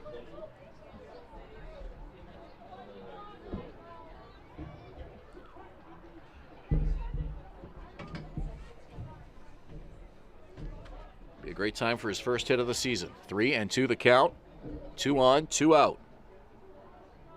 Chiquetto was hit by a pitch in the 4th, grounded into a double play in the 2nd. Raising the pitch count of the pitcher, no matter what happens in this at-bat. Diego Dominguez to Michael Chiquetto with the count full. And now he steps off with the runners taking a big lead. Ryan Rio was about a third of the way down to third base. And that's such a good job by Rio at second base, distracting the pitcher, making the defense work a little harder. If you're on the mound, you just have to focus at the plate. There are 2 out. Getting a strike in would end the inning. 3 balls, 2 strikes. Runners lead. There they go. That one's high and foul. Off the metal roof above us. Hey, you saw I got a ball here on Sunday night. Did you? Yes. Oh, yeah, you Well, did. it bounced off the bleachers. I didn't catch it clean. It bounced off the seats in front of me, landed to my left, and I was able to the pick credit it for the catch. up. You gave me a Yeah. shout out. I noticed that. How far was that one from you? Very. Okay. Sounded close. 3-2 to Chiquetto. Pitch from Dominguez. Deep to left field. McCaskey has to take a couple steps in, and he makes the catch. And it's a long, loud out to get the Maple Leafs off the field, but not before Barrie scores 3, and they tie the game at 4 through 5 here at Vintage Throne Stadium. Patrick Milbourne up to call innings number 6 and 7. When we return, you're watching Baycats TV and in Barrie on Rogers TV.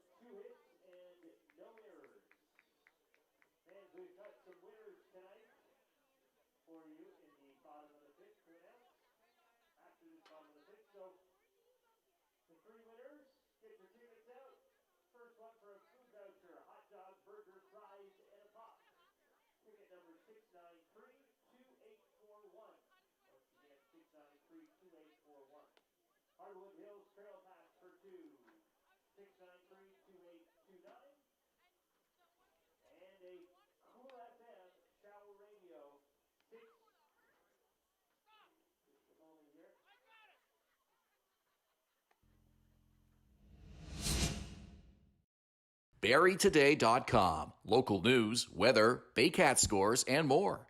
BarrieToday.com. Your community, your news. The Canadian Brewhouse is a one-of-a-kind Canadian-themed sports bar. Stop by and enjoy live sports action and an extensive menu with amazing food and drink specials. Just off the 400 at Park Place in Barrie. Join the Canadian Brewhouse after the game. I'm Christina De Palma, and whether you're looking for help with small claims court, a problem with your tenant, a traffic ticket, a notary, or looking for mediation, De Palma & Associate Legal Services can help. Know the rules, know your rights, solid advice.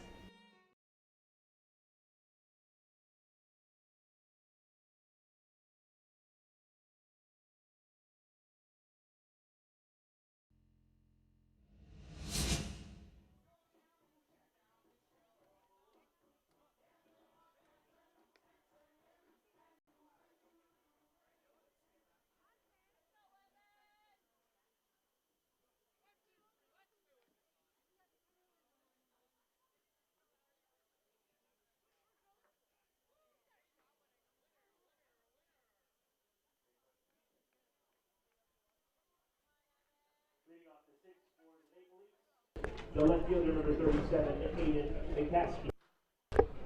Sixth inning is brought to you by the Canadian Brewhouse, as that one's hit by Aiden McCaskey to center field. Jake Wilson makes the play. Let's go down to the field. Kendra Doyle. Earlier in the fifth, we saw in the bullpen Dillinger Hober on the Toronto Maple Leafs warming up in their bullpen. So Designated hitter number 7, Damon Topley. Evan Souls back on the mound here in the sixth, facing off against Damon Topley. So Topley standing in, right-handed hitter against the right-handed pitching Souls. First pitch up and away. So McCaskey led off the inning with a fly out. And Topley, the second batter of the inning, takes the pitch, and it is just a ball, so it's 2-0. Sun setting right now as we progress in the sixth inning here at Vintage Throne Stadium. Getting a little bit colder. Pitch from Souls is fouled away. Ben was talking like that ball in the last inning was close to me. I could not have done anything to make that catch. Pitch to Topley, fouled right back. Topley's 0 for 2. He's lined out and grounded out.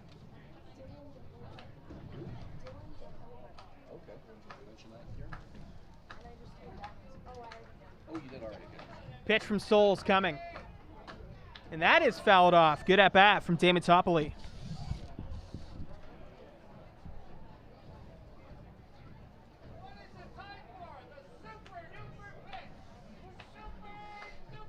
Two in the dirt, 3-2. It's the second batter of the inning, goes to a full count against Souls, working his second inning Jason Aquino did 4 innings. Looked pretty good. Gave up some contact, but kept it within reach. Now the Baycats have tied it back up. That's a ground ball right to Carson Burns. It's not strong on the exit velo, but Burns gets there in time. Throws it to Rio, and he makes the catch. Rio briefly dropped it, but it was after he secured the out, 2 away. Patrick Melbourne, Ben Davey, Kendra Doyle with you here on Baycats TV. Brian Backlund, our producer. Gary Mason, our statistician. Troy Wellington working to keep our graphics and video board current. So you can see in the bottom right, Baycats TV team has done a great job to get the name on the bug, along with all the other info to keep it current. So we'd like to thank all of them for their hard work. Greg Carrington at the plate now. 2 out here in the bottom of the 6th inning. Pitch from Souls. And that one's fouled away. Here, Rob Daniels as well, our PA announcer. Doing a great job keeping everybody entertained and informed here at the ballpark. Pitch from the righty coming up, 0-1. There's a ground ball to second. First time Carrington hasn't got solid contact all day. Thrown onto first, and that'll end the inning.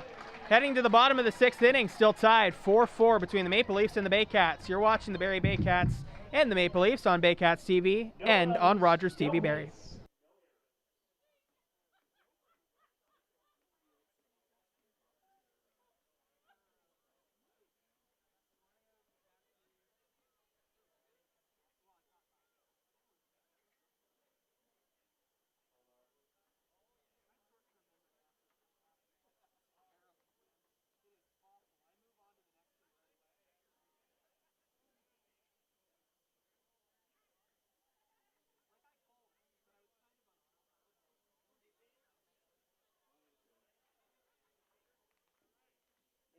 Tonight is Healthcare Workers Appreciation Night at Vintage Throne Stadium.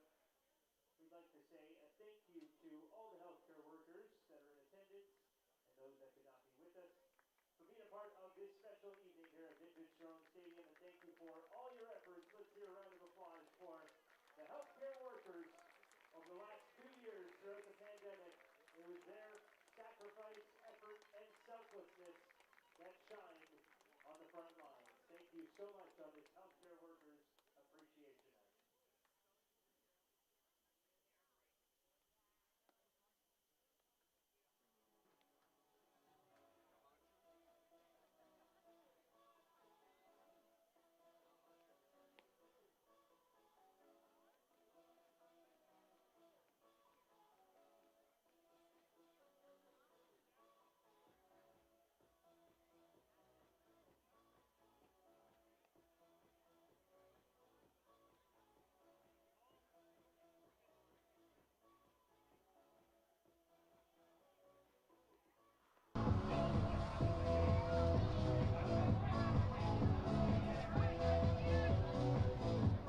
Now pitching for the Toronto Maple Leafs, number 45, Dylan Bahacha.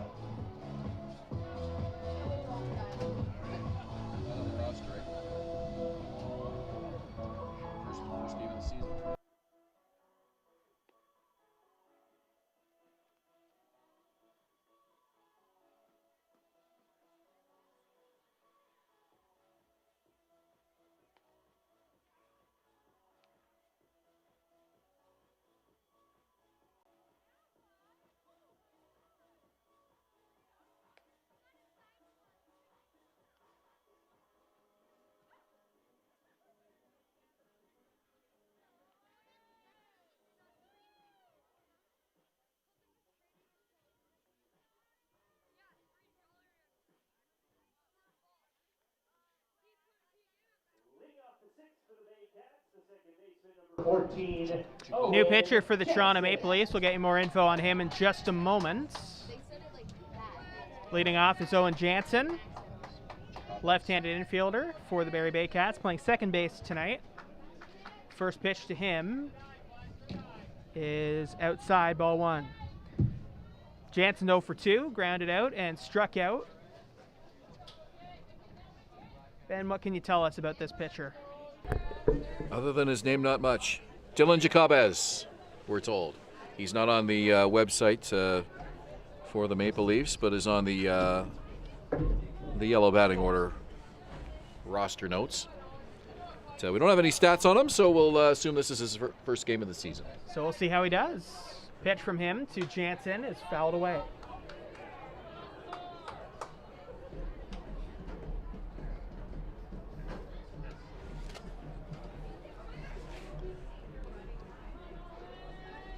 Count 2-1 to Jansen.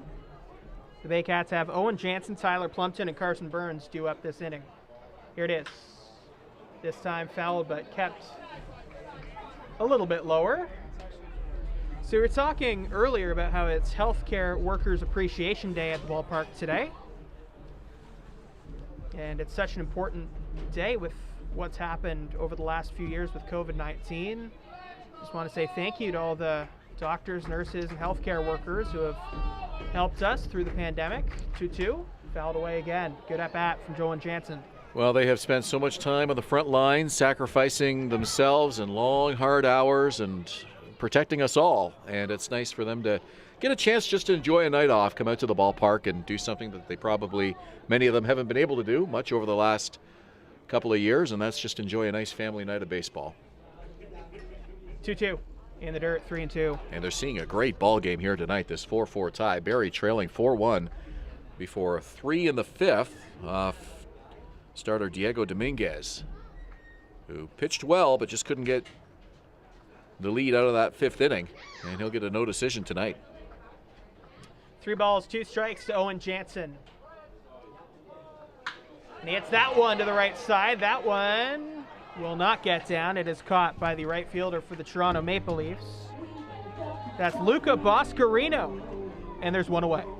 Boscarino misplayed a ball in that fifth inning that led to that 3-run Barrie inning that tied the game. That ball he got a much better read on, moving to his left. Tyler Plumpton. Saw that one right off the bat and was able to get there in time. Tyler Plumpton really couldn't have expected anything better from this start to the season. Known as a defensive guy, he's hitting .421 this season with a .421 slugging percentage, of .450 on base. Just having a phenomenal season at the plate, and he must be absolutely thrilled with the results. The guy that is a leader on this team, it's great to see him doing so well. Fan favorite as well. 1-0 is fouled away right side into the bullpen. Just missed the bullpen. It hit the top of the bullpen. Plumpton had a game-winning RBI here against Toronto at the home opener. First game of the season at Vintage Throne Stadium, bringing home James Anderson, the pinch runner in that ninth inning. Down and away. Maple Leafs 4, Baycats 4. Maple Leafs took an early lead in this one. It was 4-1 heading into the fifth, and the Baycats scored 3. Fouled away. Baycats got off to a 4-0 start to the season, then dropped 4 to fall to the 500 mark and put that 4-game losing skid to an end here on Sunday with that thrilling 11-inning win over the Welland Jackfish, and hopefully now can get some momentum going the other way as they're back above 500 now with a 5-4 record coming into this one here tonight. Pitcher ready on the hill, kicks and throws. Right back to him. Nice play, but he can't secure the ball. Picks it up, throws to first, and it's thrown away. Tyler Plumpton circles around first. He's heading to second. It would have been a single, but he's going to get an extra base on an error. And he's on second base in scoring position for Carson Burns. Tough play for Jacobez. First of all, just reacting to that ball, getting a piece of it and keeping it nearby. A good throw would have gotten Plumpton, but it was a high throw, and he'll be given an error for that reason. So here is Burns. Burns got a hit in the third inning and scored, and then he struck out looking in the fifth. Standing in for the third time today. There's a strike.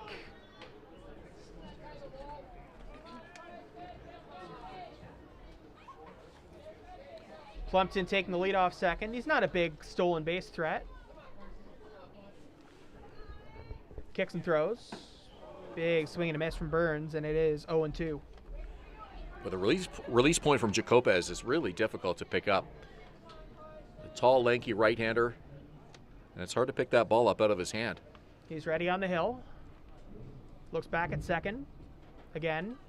Now kicks and throws, and it's down and in. 1-2. Doesn't have a lot of arm extension, and I think that's what makes it a little more deceptive.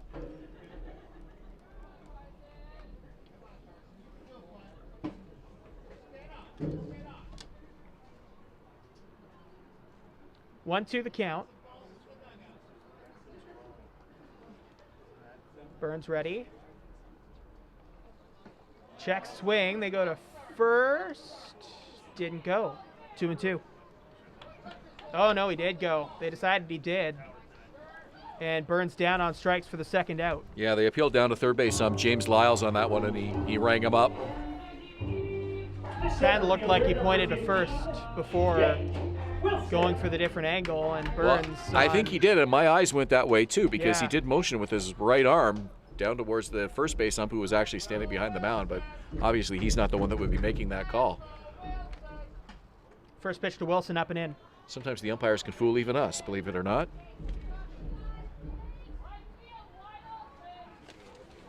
Two outs here in the bottom of the sixth. Maple Leafs 4, Baycats 4, runner on second. And a big swing and a miss from Jake Wilson. Might have got a piece of it, but it's 1-1. Jake Wilson was just a machine for the Baycats last season, grinding out 29 of their 30 regular season ball games, most on the club, at a .362 average over those 29 games. Really remarkable season. Another foul away. Count now 1-2 as the sun sets here.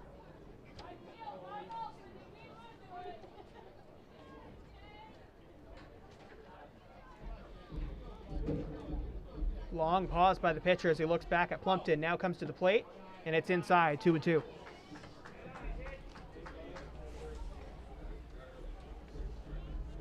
can see a bit of the sky back there.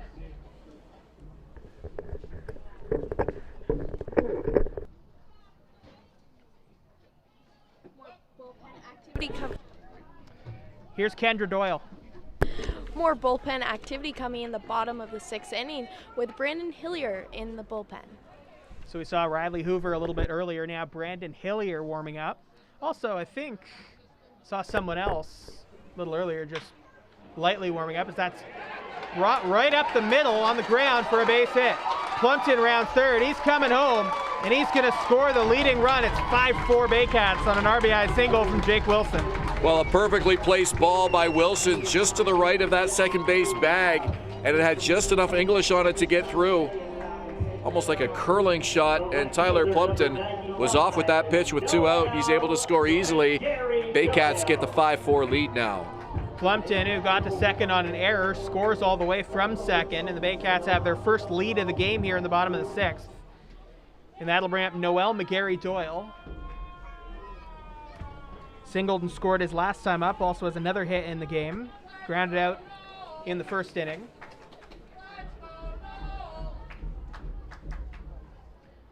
Up and away. Baycats lead by 1. This is, again, their first lead of the game.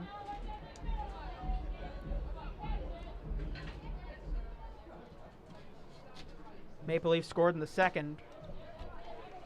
Baycats got their first run in the third. And a nice job by the Baycats capitalizing on both of those Toronto errors tonight. The error in the 5th inning, which helped that 3-run frame for Barrie to tie the game, and now the error on the pitcher, Jacobez, proves costly for the Maple Leafs here in the 6th.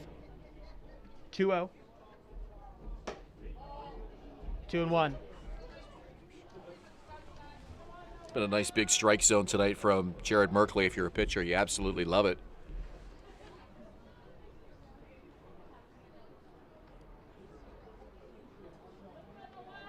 Runner going from first. McGarry Doyle fouls it to the left side. It goes into the bullpen of the Maple Leafs. So Wilson has to go back to first. Did look like the pitch that Wilson was looking for. Count now 2-2.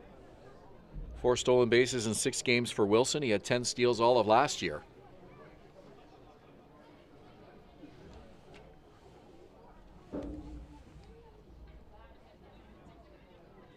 2-2. Fouled off essentially to the same place, maybe a little bit further left. Well, McGarry Doyle doing a nice job here protecting the plate with 2 strikes against him. That one, Wilson had come a little bit farther off the bag. It wasn't a steal attempt, but he definitely took a longer lead than usual. Got a bit of a running lead with 2 strikes on him. Might want to watch for Wilson again this pitch, taking a big lead from first. Branfy and Fonte on deck. That one's low. And now he will be going with a 3-2 count and 2 outs. And we saw the Baycats capitalize on that in that 5th inning. The 3-2 count, 2 outs, runners in motion, puts the runners in a great opportunity to make the most of a potential RBI situation. Not the case here, but Wilson, I'm sure, will be off. He is, and the pitch is inside for ball 4. So there's a couple of base runners now on with 2 out for Branfy and Fonte. Well, this is more the kind of action that Josh Matlow wants to see. Not tonight, of course, because he's not in the dugout. But to get these innings going where the Baycats are sending more than just 4 or 5 men up to the plate. They sent 8 up to the plate in the 5th, and now this is the 6th Baycat to come to the plate here in the 6th inning. Acting manager tonight is Andrew White, who's currently standing at third base as the third base coach. Steven Soldra over there at first base. That's on the ground at the third base side. Moving over Solazzo, he steps on the bag and finishes the inning. We're through 6. Baycats take the lead. They're up 5-4. You're watching Barrie Baycats and the Toronto Maple Leafs on Baycats TV and Rogers TV Barrie.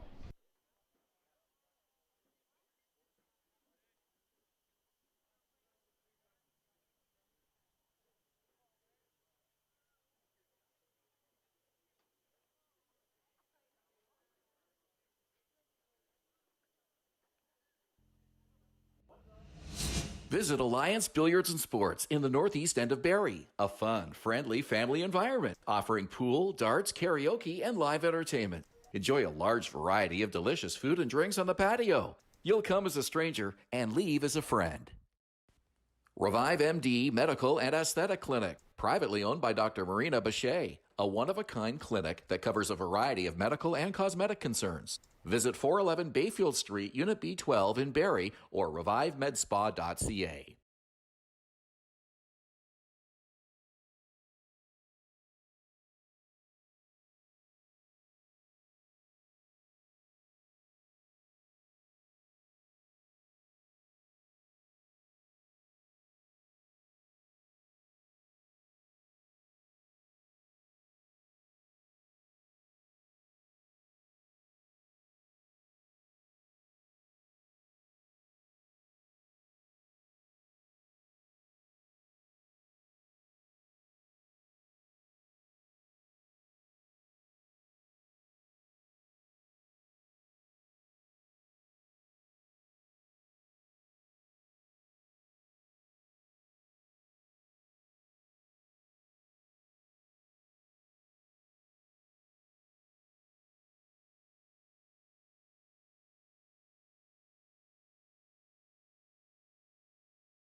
Seventh inning is brought to you by Firehouse Subs Barrie and Aurelia. Only top quality, freshly sliced meats and cheeses piled high on toasty hot rolls.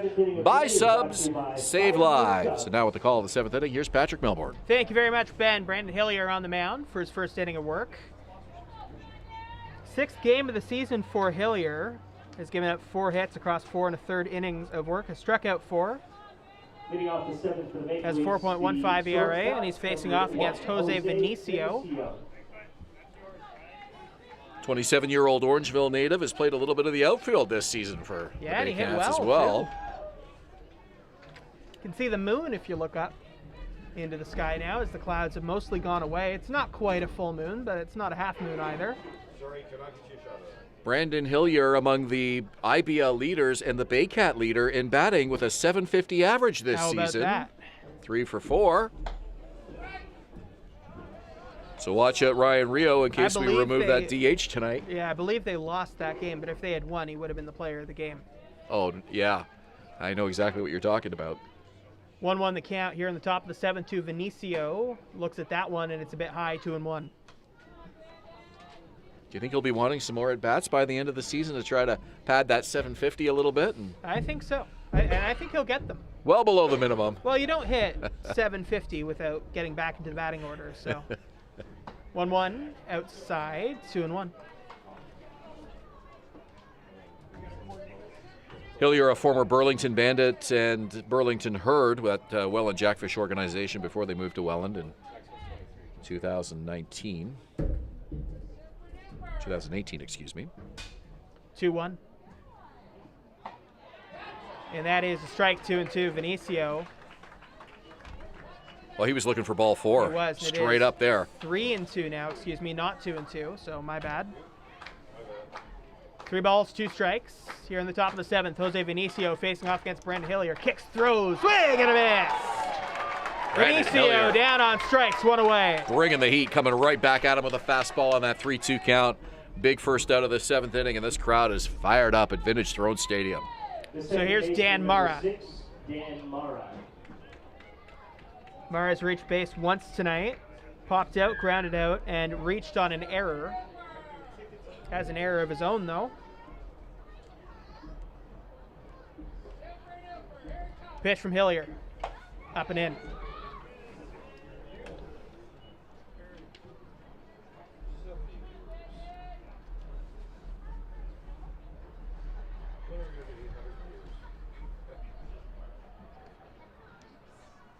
Hillier delivers outside.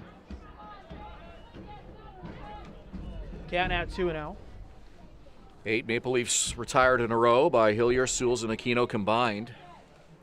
Leafs went 3 up, 3 down in the 5th and in the 6th. Pitching has been very, very good.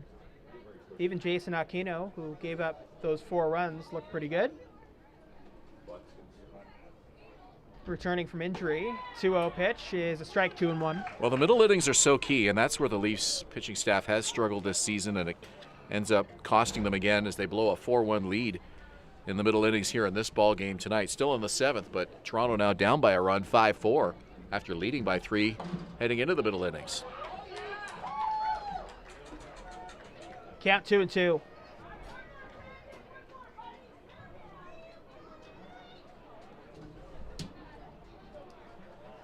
Hillier watching him as Mara back into his batting stance, now delivers, and that one is fouled away, hits the Baycats shop 10.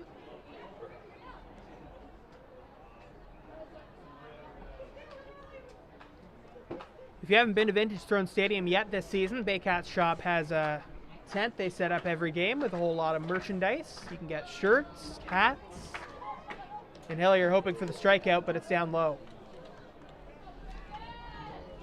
And Vintage Throne Barber Lounge itself has a little gift shop right inside the store, so great place to go get a haircut. 474 Big Bay Point Road in Barrie. You can get Baycat merch right there. What kind of Baycats merch do they have there? I have not been myself. They have hoodies, long sleeve tops. I think I saw some hats. Ball 4 to Dan Mara.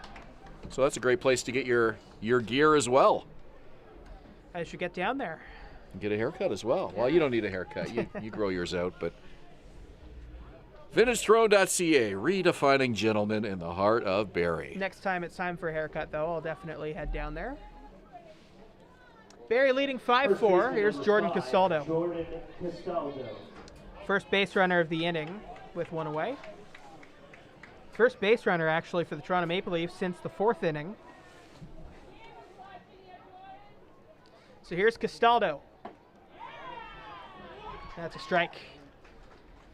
Castaldo, a key part of that Baycats team that won the back-to-back championships. I don't know if that was the right number of back-to-backs, but they won a lot of championships in a row. 6 in a row from 2014 to 2019. And Castaldo was such a big part of that.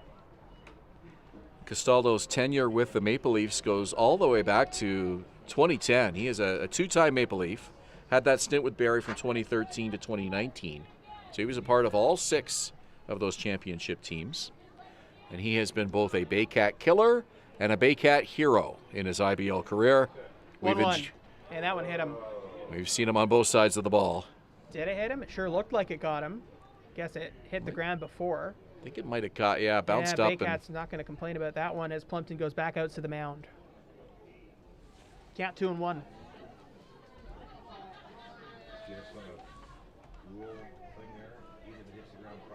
Castaldo, the prototypical player that you absolutely love as a teammate. You hate to play against him.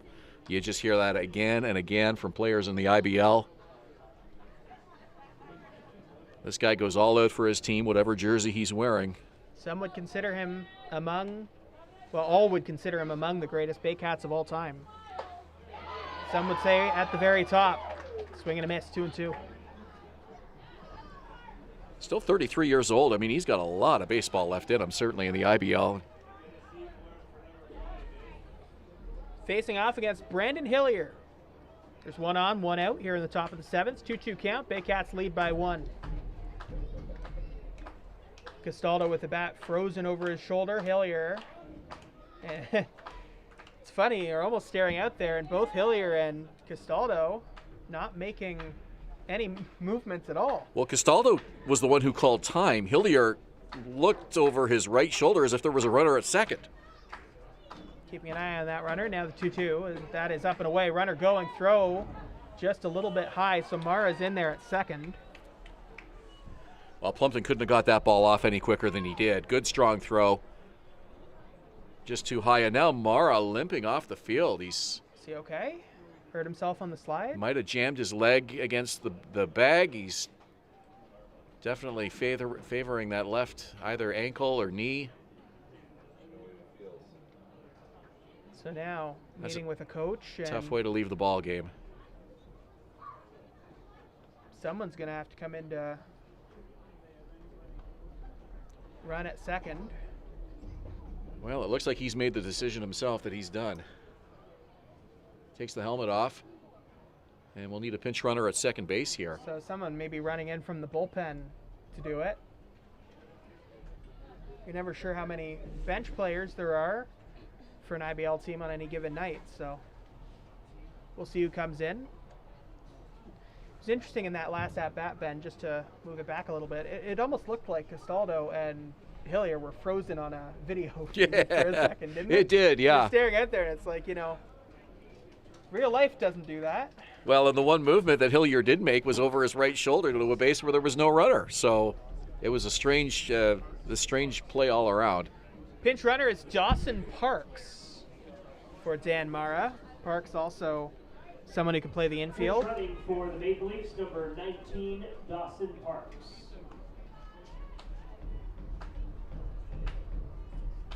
So Mara leaves due to injury. We hope he's okay. And Parks coming in.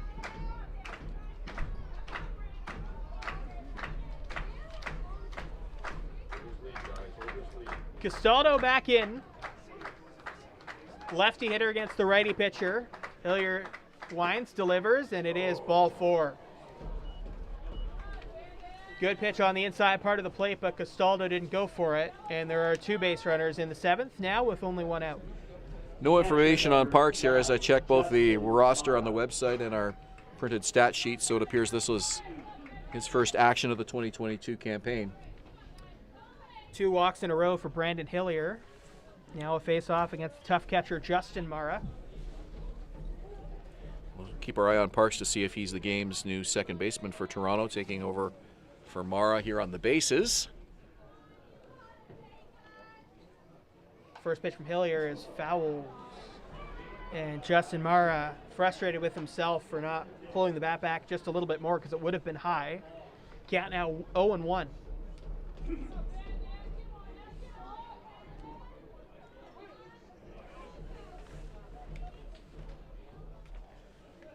Justin Mara has a hit by pitch, a hit, and a ground out.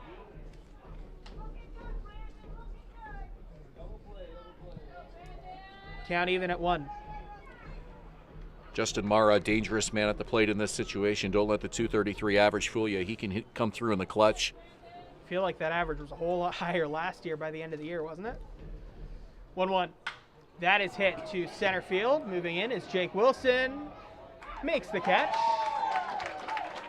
Throws it into Carson Burns, and staying at first is Castaldo. Staying at second is Dawson Parks, 2 away. So that'll bring up Jonathan Solazzo. A couple of strikeouts today and a ground out. The third baseman, number 17, Jonathan Salazzo. So Solazzo bats with a runner in scoring position, and then another one at first, but 2 away as Hillier tries to get around 2 walks and retire the side with the 1-run lead remaining the way it is. Solazzo versus Hillier. Pitch from Hillier is a ball, 1-0. Frustrating night for Salazzo, both at the plate and at third. He committed an error that led to Barrie's first run of the game. He has 2 strikeouts at the plate tonight, 0 for 3. Could rewrite that script with 1 swing of the bat here. Big moment here. Count 1-0. Count 1-1. That's a strike to Solazzo.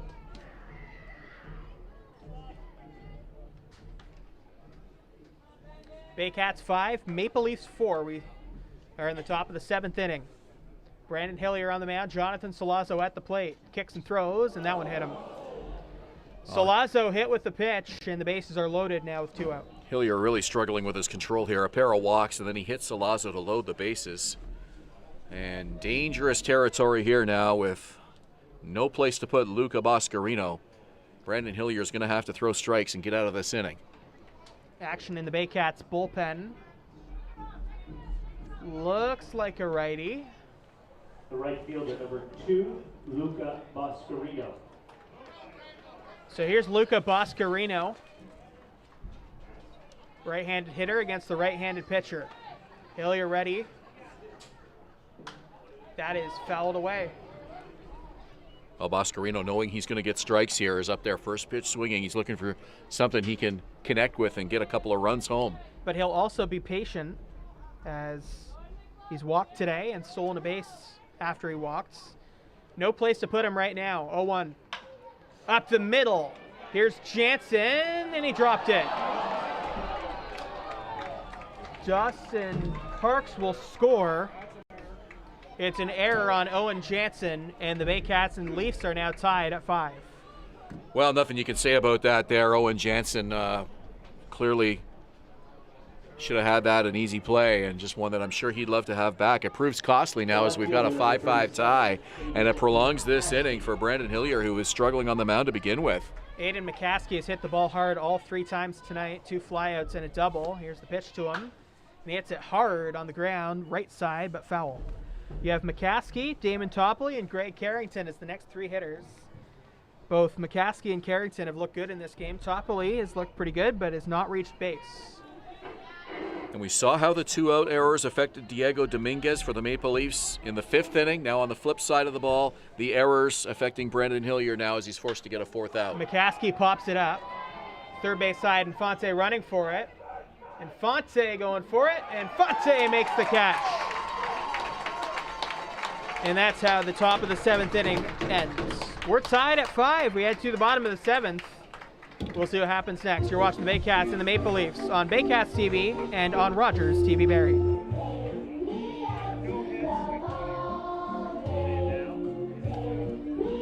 That was stressful.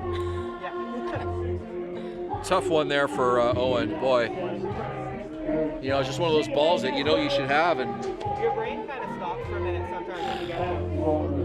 yeah. Root for the Baycats. Let's hear ya. 2.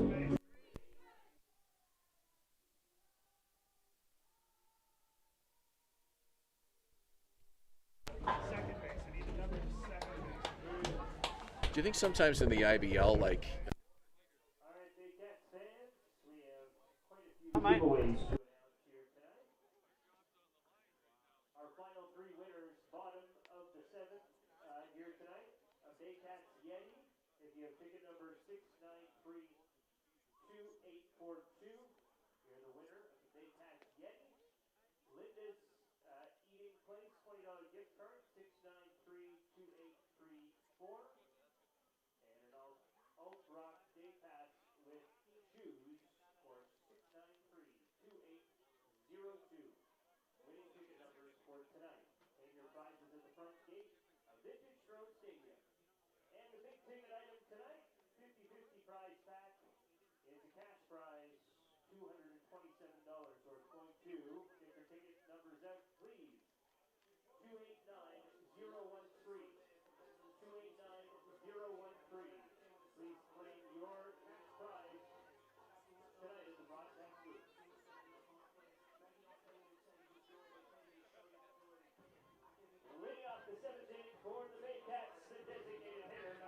So Dylan Jacobez back on the mound. Second inning of work for him, facing off against Ryan Rio, who stands in with the game tied at 5. Toronto Maple Leafs 5, Barrie Baycats 5. Here in the bottom of the 7th, first pitch to Rio is hit on the ground. Moving over is the shortstop, but it takes a tricky bounce. Jose Vinicio gets it under control, throws it on to first for the out.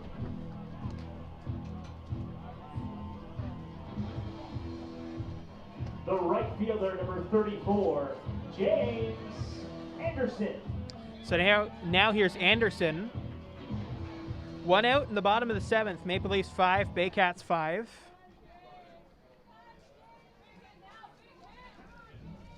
Nice play by Vinicio to get that out on Rio.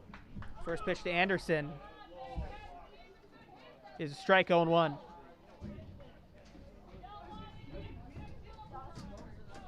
Dawson Parks remains in the game at second base. Hit to second base. Moving in is the right fielder, but he's not going to make the play.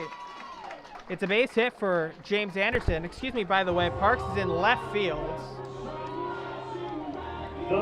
Well, another misplayed ball on the right field side. Luca Boscarino came in and should have made that catch. That one was in his glove and then out of his glove. And the second baseman was backpedaling. So we'll get you more information on who's at second base shortly, but Dawson Parks has moved to left field after pinch running for Dan Mara at second base. So here's Michael Chiquetto. First pitch to him is fouled straight back, 0-1. Chiquetto has had some good at-bats today. Hit by pitch in one of them. The last one was a flyout, but he went 3-2 in the count. It was a productive at-bat. Has also grounded into a double play. 0-1 to the right-hander. From the right-hander to the right-hander. Coming up. And he called time. That was another moment where Jacobez took a long time to pitch after he got set. So defensively with Dawson Parks coming on a pinch run for Dan Mara, Parks takes over in left field. Aiden McCaskey moves from left to second. So McCaskey at second. Hit off the end of the bat by Chiquetto. Everybody running for it. Casaldo is going to be the only one that has a chance at it, but it goes into the stands.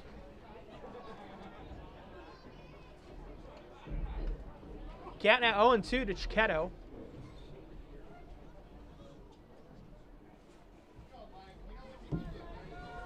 Owen Jansen's on deck. So Chiquetto steps back in. Sun has completely set here at the ballpark. Runner on first, doesn't go, throw home, and it's a check swing from Chiquetto. And they say he went, and that is a strikeout. So 2 out here in the 7th.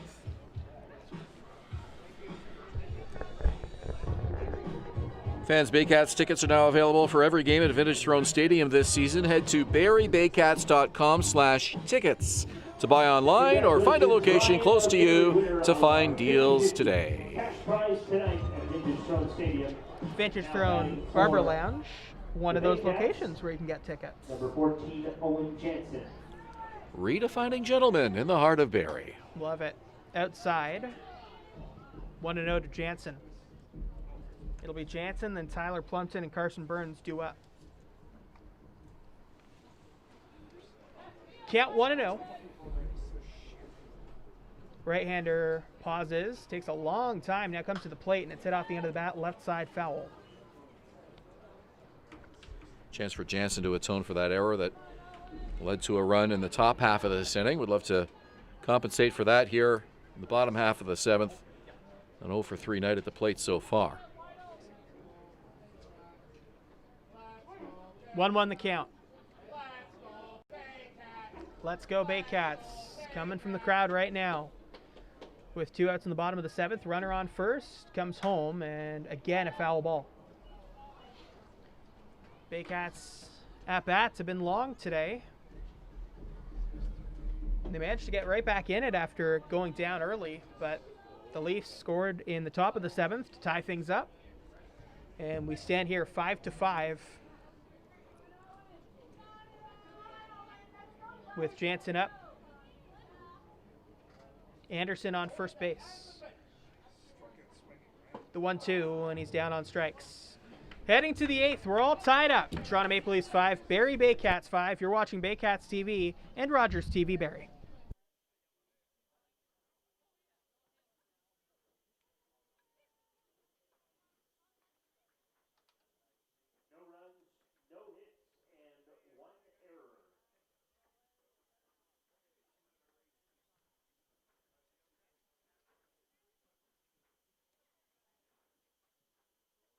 The next Baycats home game is this Sunday night. If you'd like to get your tickets, they're at barriebaycats.com. It is a 7 o'clock first pitch. Visit Alliance Billiards and Sports in the northeast end of Barrie. A fun, friendly family environment offering pool, darts, karaoke, and live entertainment. Enjoy a large variety of delicious food and drinks on the patio. You'll come as a stranger and leave as a friend. Revive MD Medical and Aesthetic Clinic, privately owned by Dr. Marina Bachet, a one-of-a-kind clinic that covers a variety of medical and cosmetic concerns. Visit 411 Bayfield Street, Unit B12 in Barrie or revivemedspa.ca.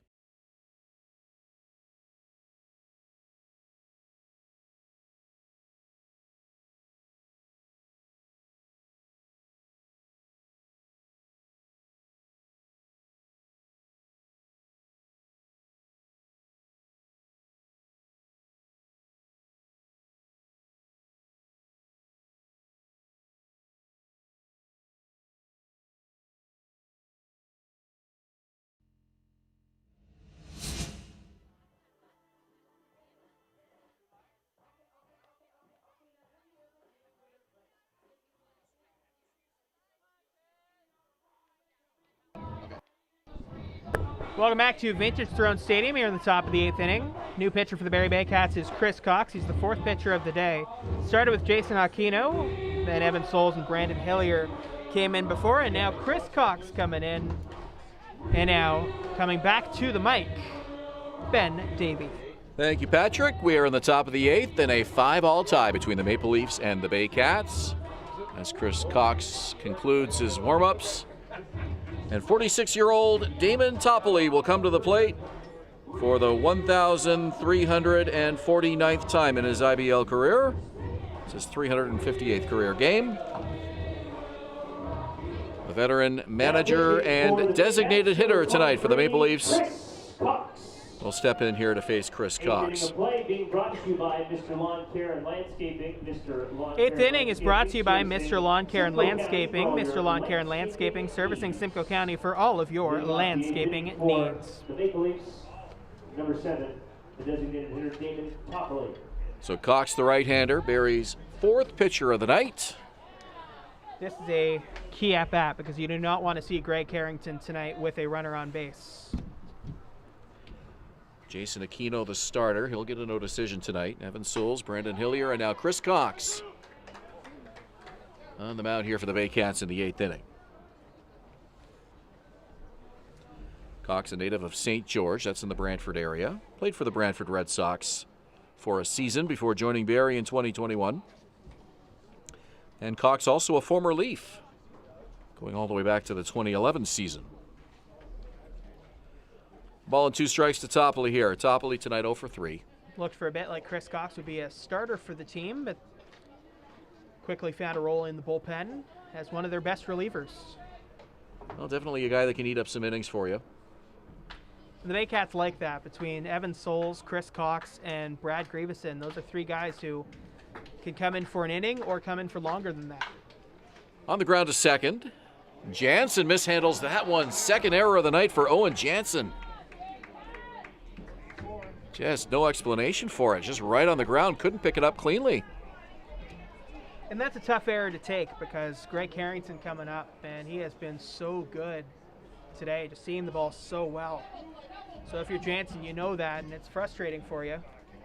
Jansen picks up a handful of dirt and just kind of tosses it in frustration. Nothing you can do about that.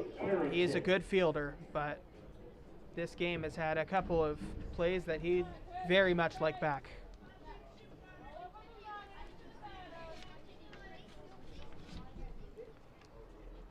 Cox has not worked more than 1 inning of relief in any of his outings so far this season. This is his 4th appearance. He has 3 innings of work.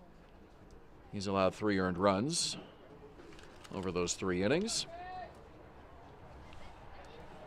The dangerous Greg Carrington, center fielder, done some damage at the plate tonight for the Leafs, and this one fouled away in the count 0-2. He was early on that, though. First one tonight, I feel like there have been major timing issues on. Cox's velo just not where he expected it to be on that pitch.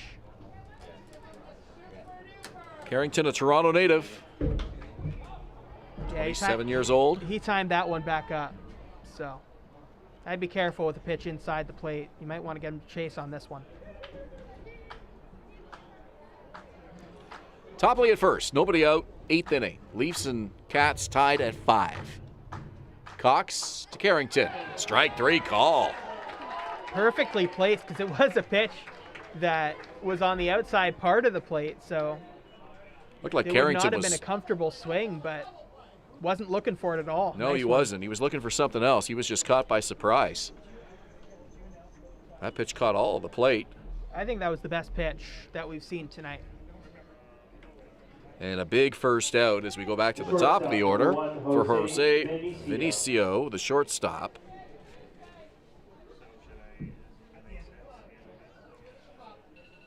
Cox stands 6'1", 215.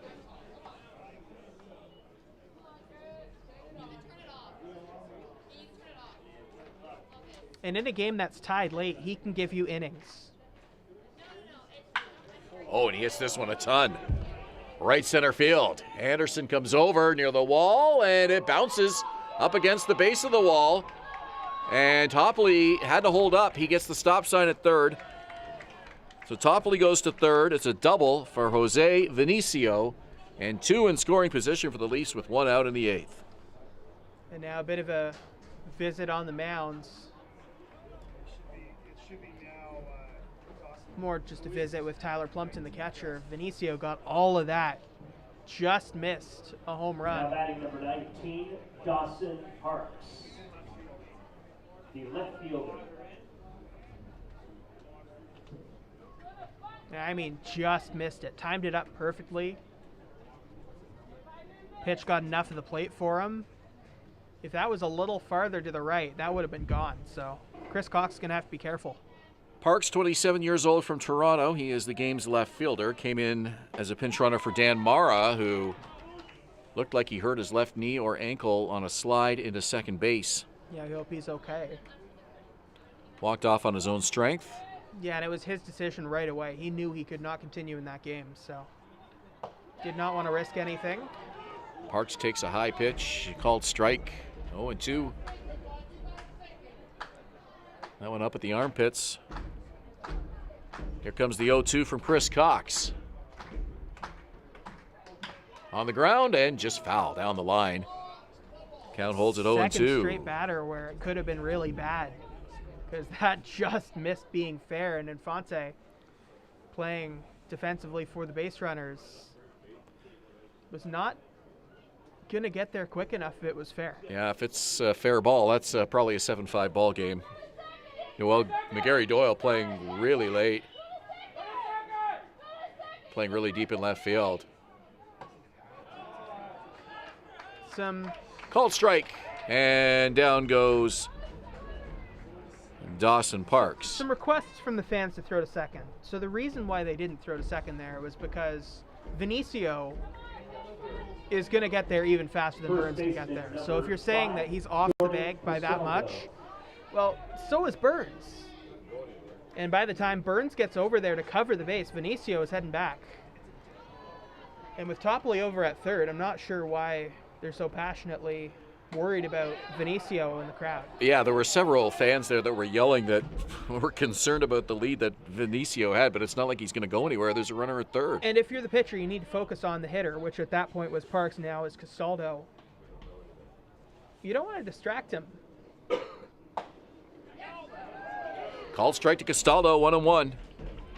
This is the at-bat of the game right here, no question. 5-5 tie, 2 in scoring position, 2 out. Veteran Jordan Castaldo at the plate.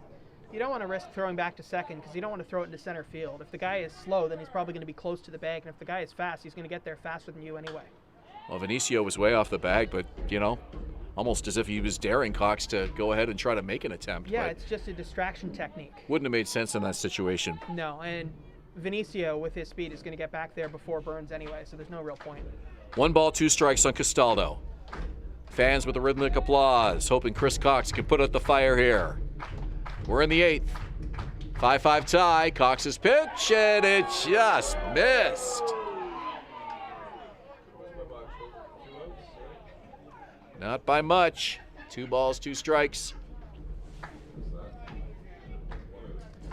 And with 2 outs, the crowd is really hoping that would be strike 3.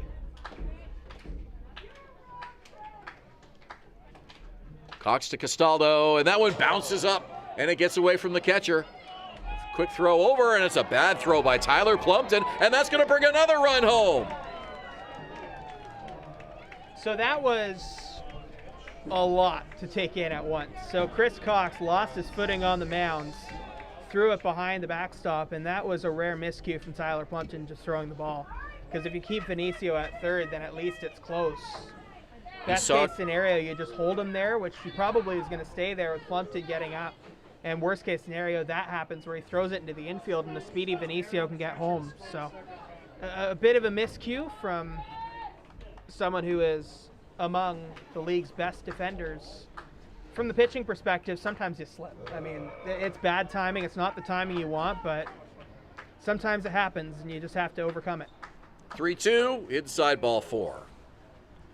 Keeps the inning alive, and Justin Mara comes to the plate. So 2-run score on that wild pitch by Chris Cox. And you mentioned he lost his footing. The ball went to the backstop. And it happens. It was just a bad time for it to happen, but it is something that happens. Plumpton saw him streaking in and thought he might have had a chance to get Topley, a slow runner coming in from third base. And uncorked a wild throw. Probably wouldn't have had a chance to get Topley anyways. If you were to ask Tyler Plumpton now, he would tell you that he should have just kept the ball, let Topley score, and kept Vinicio at third.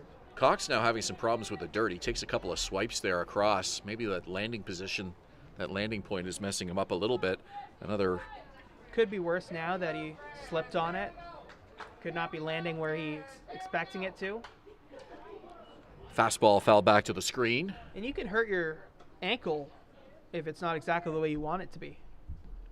So you need to take a second and recenter yourself and adjust your expectations on where your foot's coming down. Fouled off left side.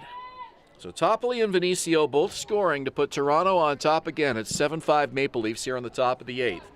And Castaldo aboard on a walk, so 1 on, 2 out. And something I want to mention with Chris Cox's delivery is it's so focused on the arm, where there's a lot of arm movement in the middle of the delivery, where he might be focused on that arm. Off the glove of Chiquetto, but it is a foul ball. So if your brain is thinking about the arm, it doesn't get that extra second to think and refocus and find your landing point on your left leg compared to a delivery that's a little bit more traditional and mostly in the legs. So that might be why Chris Cox needed a few extra pitches to find that landing point on his left leg. Cox to Mara. Fouled away, and the count is 1-2.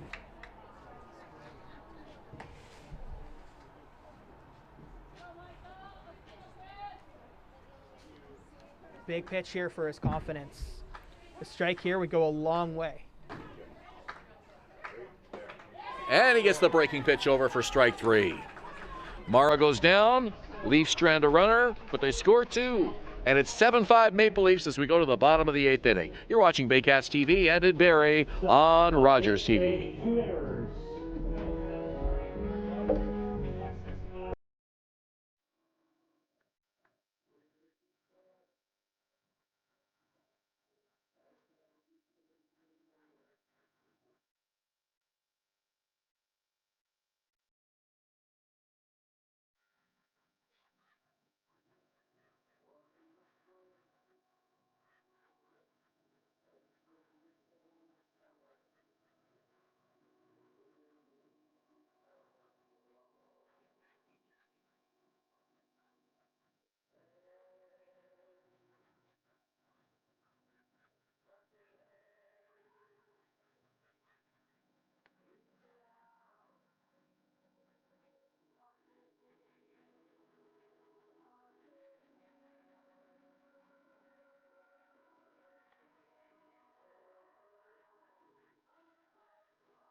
Bottom of the 8th inning brought to you by the newly redesigned BarrieBaycats.com, featuring more highlights, more game day info, and more info about your team.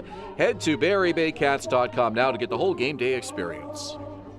Familiar name for Baycats fans, Chris Nagorski is the new pitcher. Played for Barrie from 2013 to 2018. So, teammates with Jordan Castaldo on Barrie, now teammates with Jordan Castaldo in Toronto. And now Tyler Plumpton, one of their hottest hitters so far this year, in a big spot in the bottom of the 8th. Here's Ben Davey. Nagorski, a 32-year-old Mississauga native, as mentioned, a former Baycat, former Guelph Royal as well.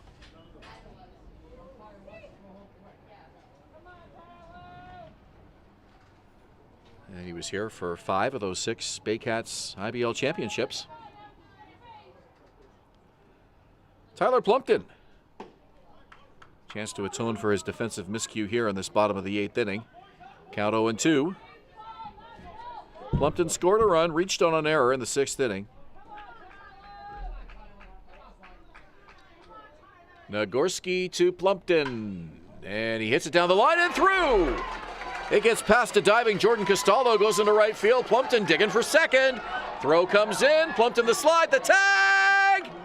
Out at second. Tyler Plumpton trying to stretch that into 2. And a big, strong throw by Luca Boscarino nabs him. Tyler Plumpton has become such a good hitter this season mechanically. And although that didn't work out, him trying to go to second, trying to test the arm of Boscarino, it was still a strong hit. And he should be confident about himself as a hitter this season. Carson Burns now. Burns singled and scored in the 3rd. A pair of strikeouts, though, following that. And I'm not going to judge Tyler Plumpton for going to second on that one, because he was going second all the way off the bat there. Well, the way he hit it right down the line, he thought he had a chance to get 2 out of that, but Luca Boscarino said, no, sir. Got in a good, strong throw. And the right fielders the Leafs have had for these games against Toronto, I believe it was Glenn Nerhona in Toronto, have just played such good defense.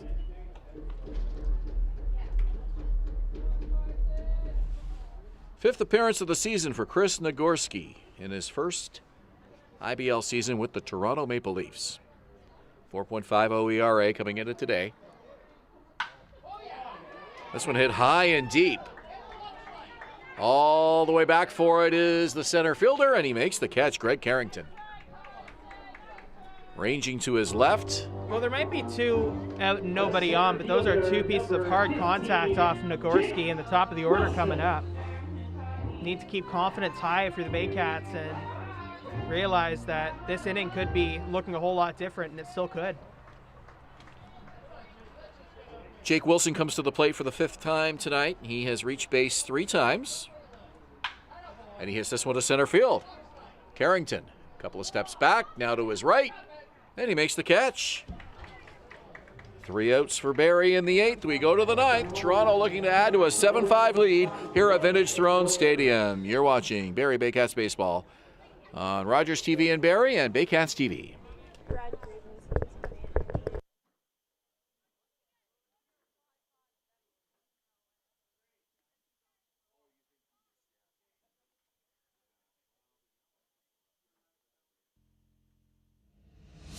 Visit Alliance Billiards and Sports in the northeast end of Barrie. A fun, friendly family environment offering pool, darts, karaoke, and live entertainment. Enjoy a large variety of delicious food and drinks on the patio. You'll come as a stranger and leave as a friend. Revive MD Medical and Aesthetic Clinic, privately owned by Dr. Marina Bachet, a one-of-a-kind clinic that covers a variety of medical and cosmetic concerns. Visit 411 Bayfield Street, Unit B12 in Barrie, or revivemedspa.ca.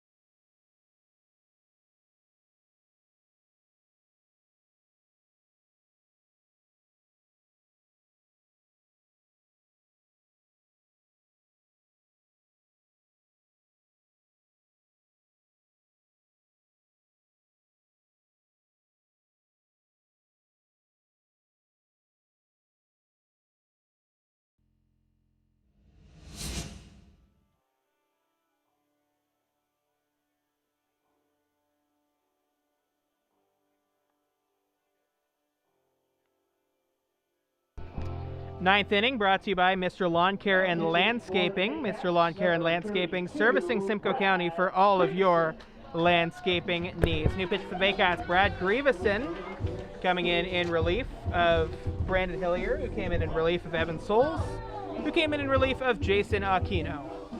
So Brad back on the mound, and back on the mic is Ben Davey. Thank you, Patrick. The bearded, burly right-hander, 41 years old, from Creemore, Baycat veteran, pitcher, and pitching coach in this 2022 season.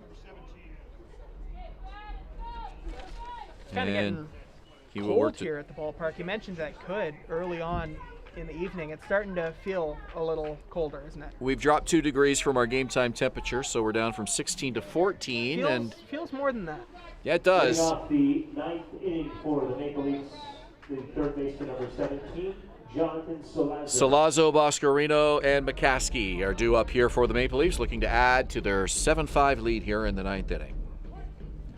Brad Grieveson out here, not in a safe situation. He's down by 2, but he has a 3-0 record coming into the game here today. That ties him for second. And that just shows you how often the Baycats have won games late into the game. He has 1 save, but the idea is for him to get out there and get those saves. And there was a time early on in this season where Grieveson was in the box score as a win, loss, or save. Obviously not a loss, that's a 3-0, but a win or a save in every game the Baycats had this season. Well, the Baycats have had 3 walk-off wins.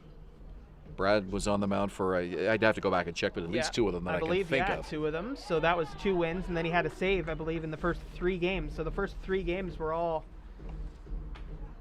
either a win or a save.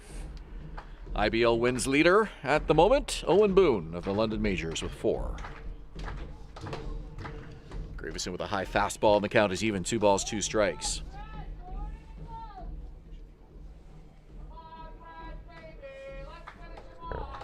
"13 strikeouts, only 3 walks this season." That one just missed, and the count is 3 balls and 2 strikes. Grieveson thought he had the strikeout.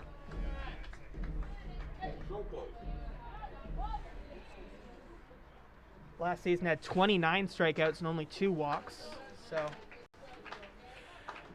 James sorry, go ahead. If you want to be technical, it's only 2 walks this time because one of them was an intentional walk. So that strikeout to walk ratio looking really good for Brad Grieveson again this season. Jared Merkley's the home plate umpire tonight. James Lyles at third, but Lyles was the home plate umpire here on Sunday night, and Grieveson was really unhappy with the balls and strikes in that Welland game, and that was the game that got Josh Matlow ejected. And a walk here to start the inning off to John Salazzo. I had mentioned on the broadcast that it looked like Grieveson waved at the home plate umpire after he got the 3rd strike of I think it was the top of the 11th inning. Brad told me after the game he was holding up 5 fingers, basically because he felt the umpire had missed 5 pitches that he felt should have been called strikes that were missed. It's interesting.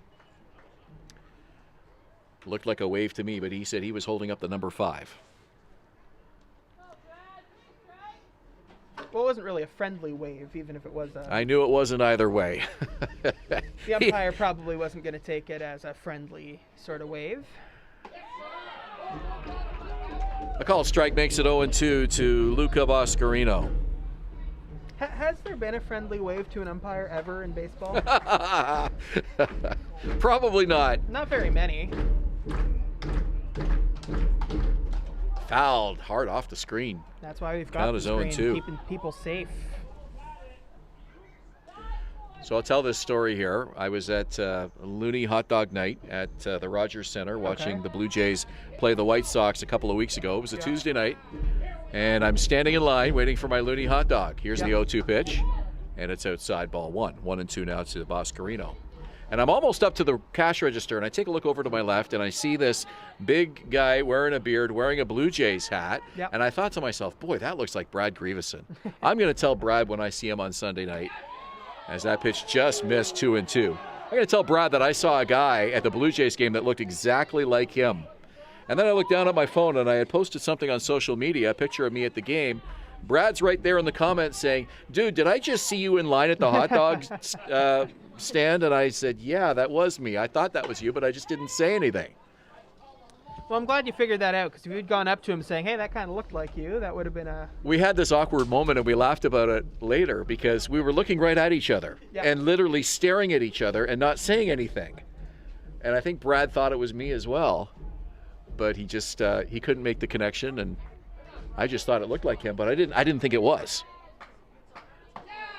Called strike 3. Grieveson gets the strikeout. 1 down. How are the hot dogs? Terrible. Wow. I'm not buying them again. Pay the extra, get the jumbo sausage, Harsh get the... critiques from Ben about the hot dog.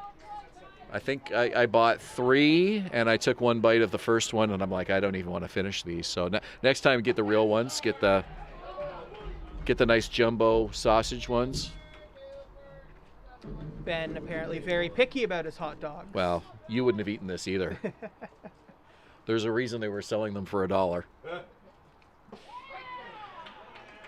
Count is 0-2. Hayden McCaskey at the plate. Here's the other interesting thing. It was Looney Dog Night. You couldn't pay for the hot dogs with Loonies. It was electronic payments only. So I brought Loonies to pay for the hot dogs. They wouldn't take them.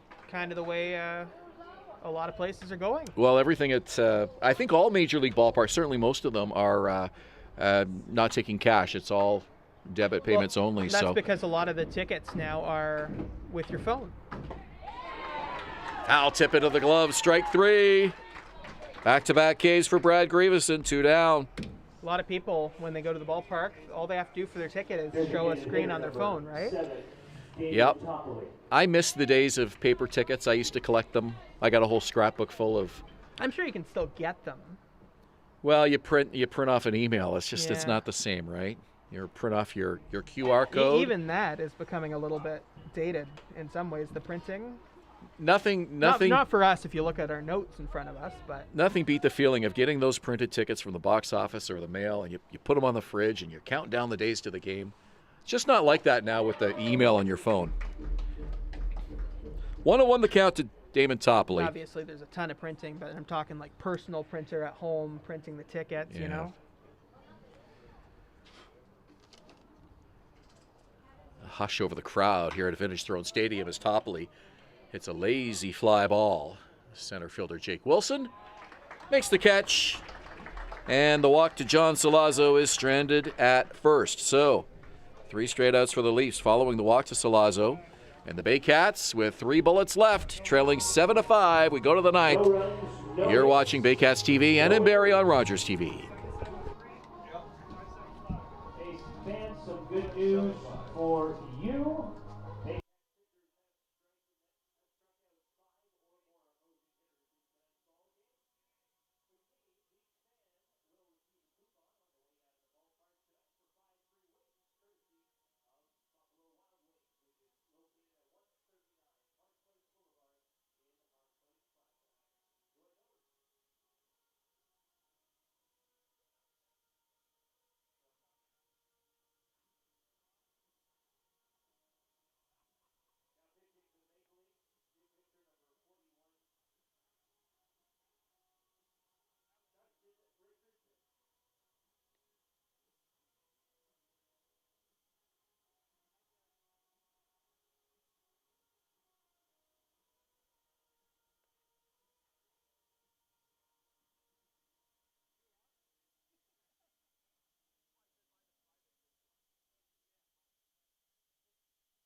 Team night at the ballpark will be military night on Thursday, June 23rd at Vintage Throne Stadium.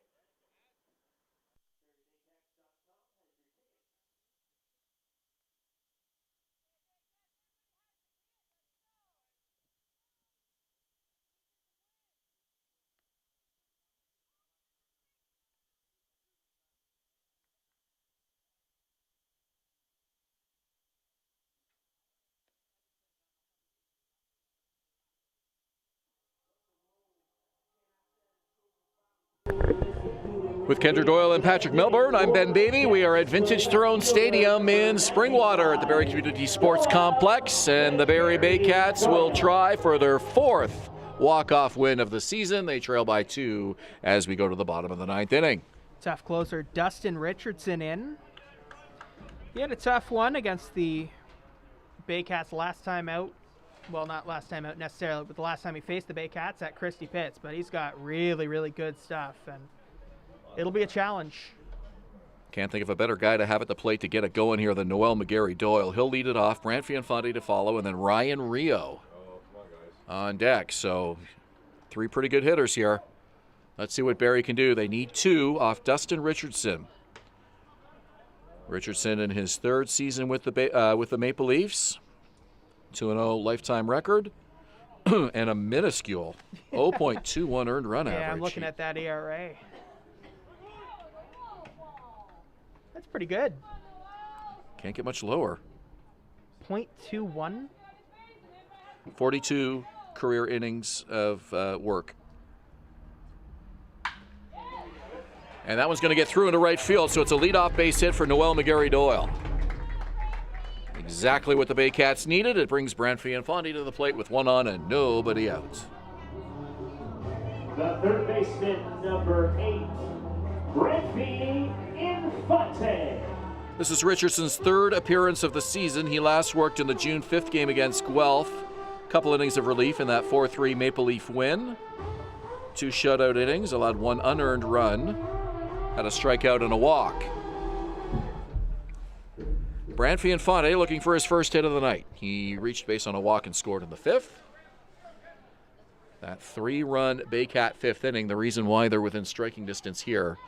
Down by 2 still in the 9th inning. 7-5 Maple Leafs.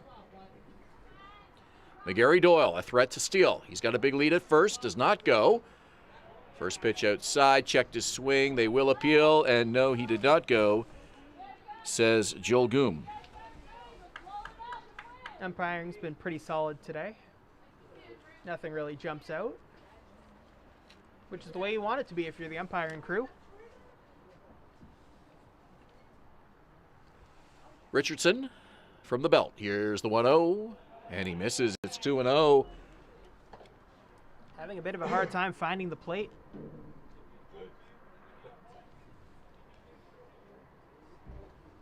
McGarry-Doyle 6 for 7 in stolen base attempts this season.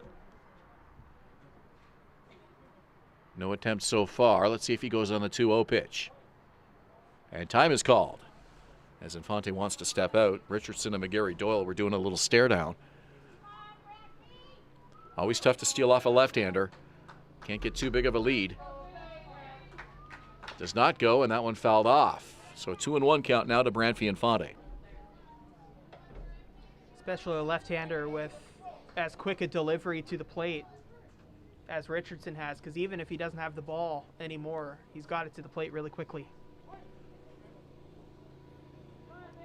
Ryan Rio on deck. Boy, you know he'd love to get up here with 2 on and nobody out. Runner goes. Pitch misses. Throw down the tag, and he's out. Oh, close play at second. Well, that's that quick delivery to the plate, and it's a good play behind the plate as well by Mara to get the stolen base. What a throw by the veteran catcher, Yep. and Noel McGarry-Doyle looked like he got a really good jump on it. Just couldn't beat the tag. Richardson is just so fast to the plate. He almost starts his delivery, and before you know it, the ball's to you. And this one is into center field for a base hit. So how about that? So that's very interesting because even though Richardson doesn't change his delivery when there are no runners on base, he does slow it down a little bit. It's not quite as quick to the plate. We saw it back-to-back right there, essentially. So in hindsight now, if McGarry-Doyle had stole that base or not got thrown out, it would have been 2 on and nobody out, and another possible walk-off win opportunity for Ryan Rio. You can't say that necessarily because of the way the delivery changed. If McGarry-Doyle was still on base right now, Infante might not have had the timing right on that pitch. Of course. So in theory, you're right, but against Richardson, I'm not sure. Called strike. Rio not happy with that. 0-1. The slower delivery in the way Richardson was pitching was much more to the way Infante was setting up than it was earlier in the at-bat with the runner on. Swing and a miss. Changing speeds again there. That time way faster than Rio was expecting. And you can see it with the runner on. He's back to that quick delivery. Rio, the tying run here in this 7-5 ball game. Called strike 3.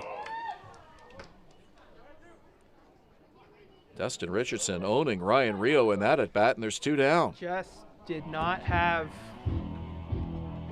this.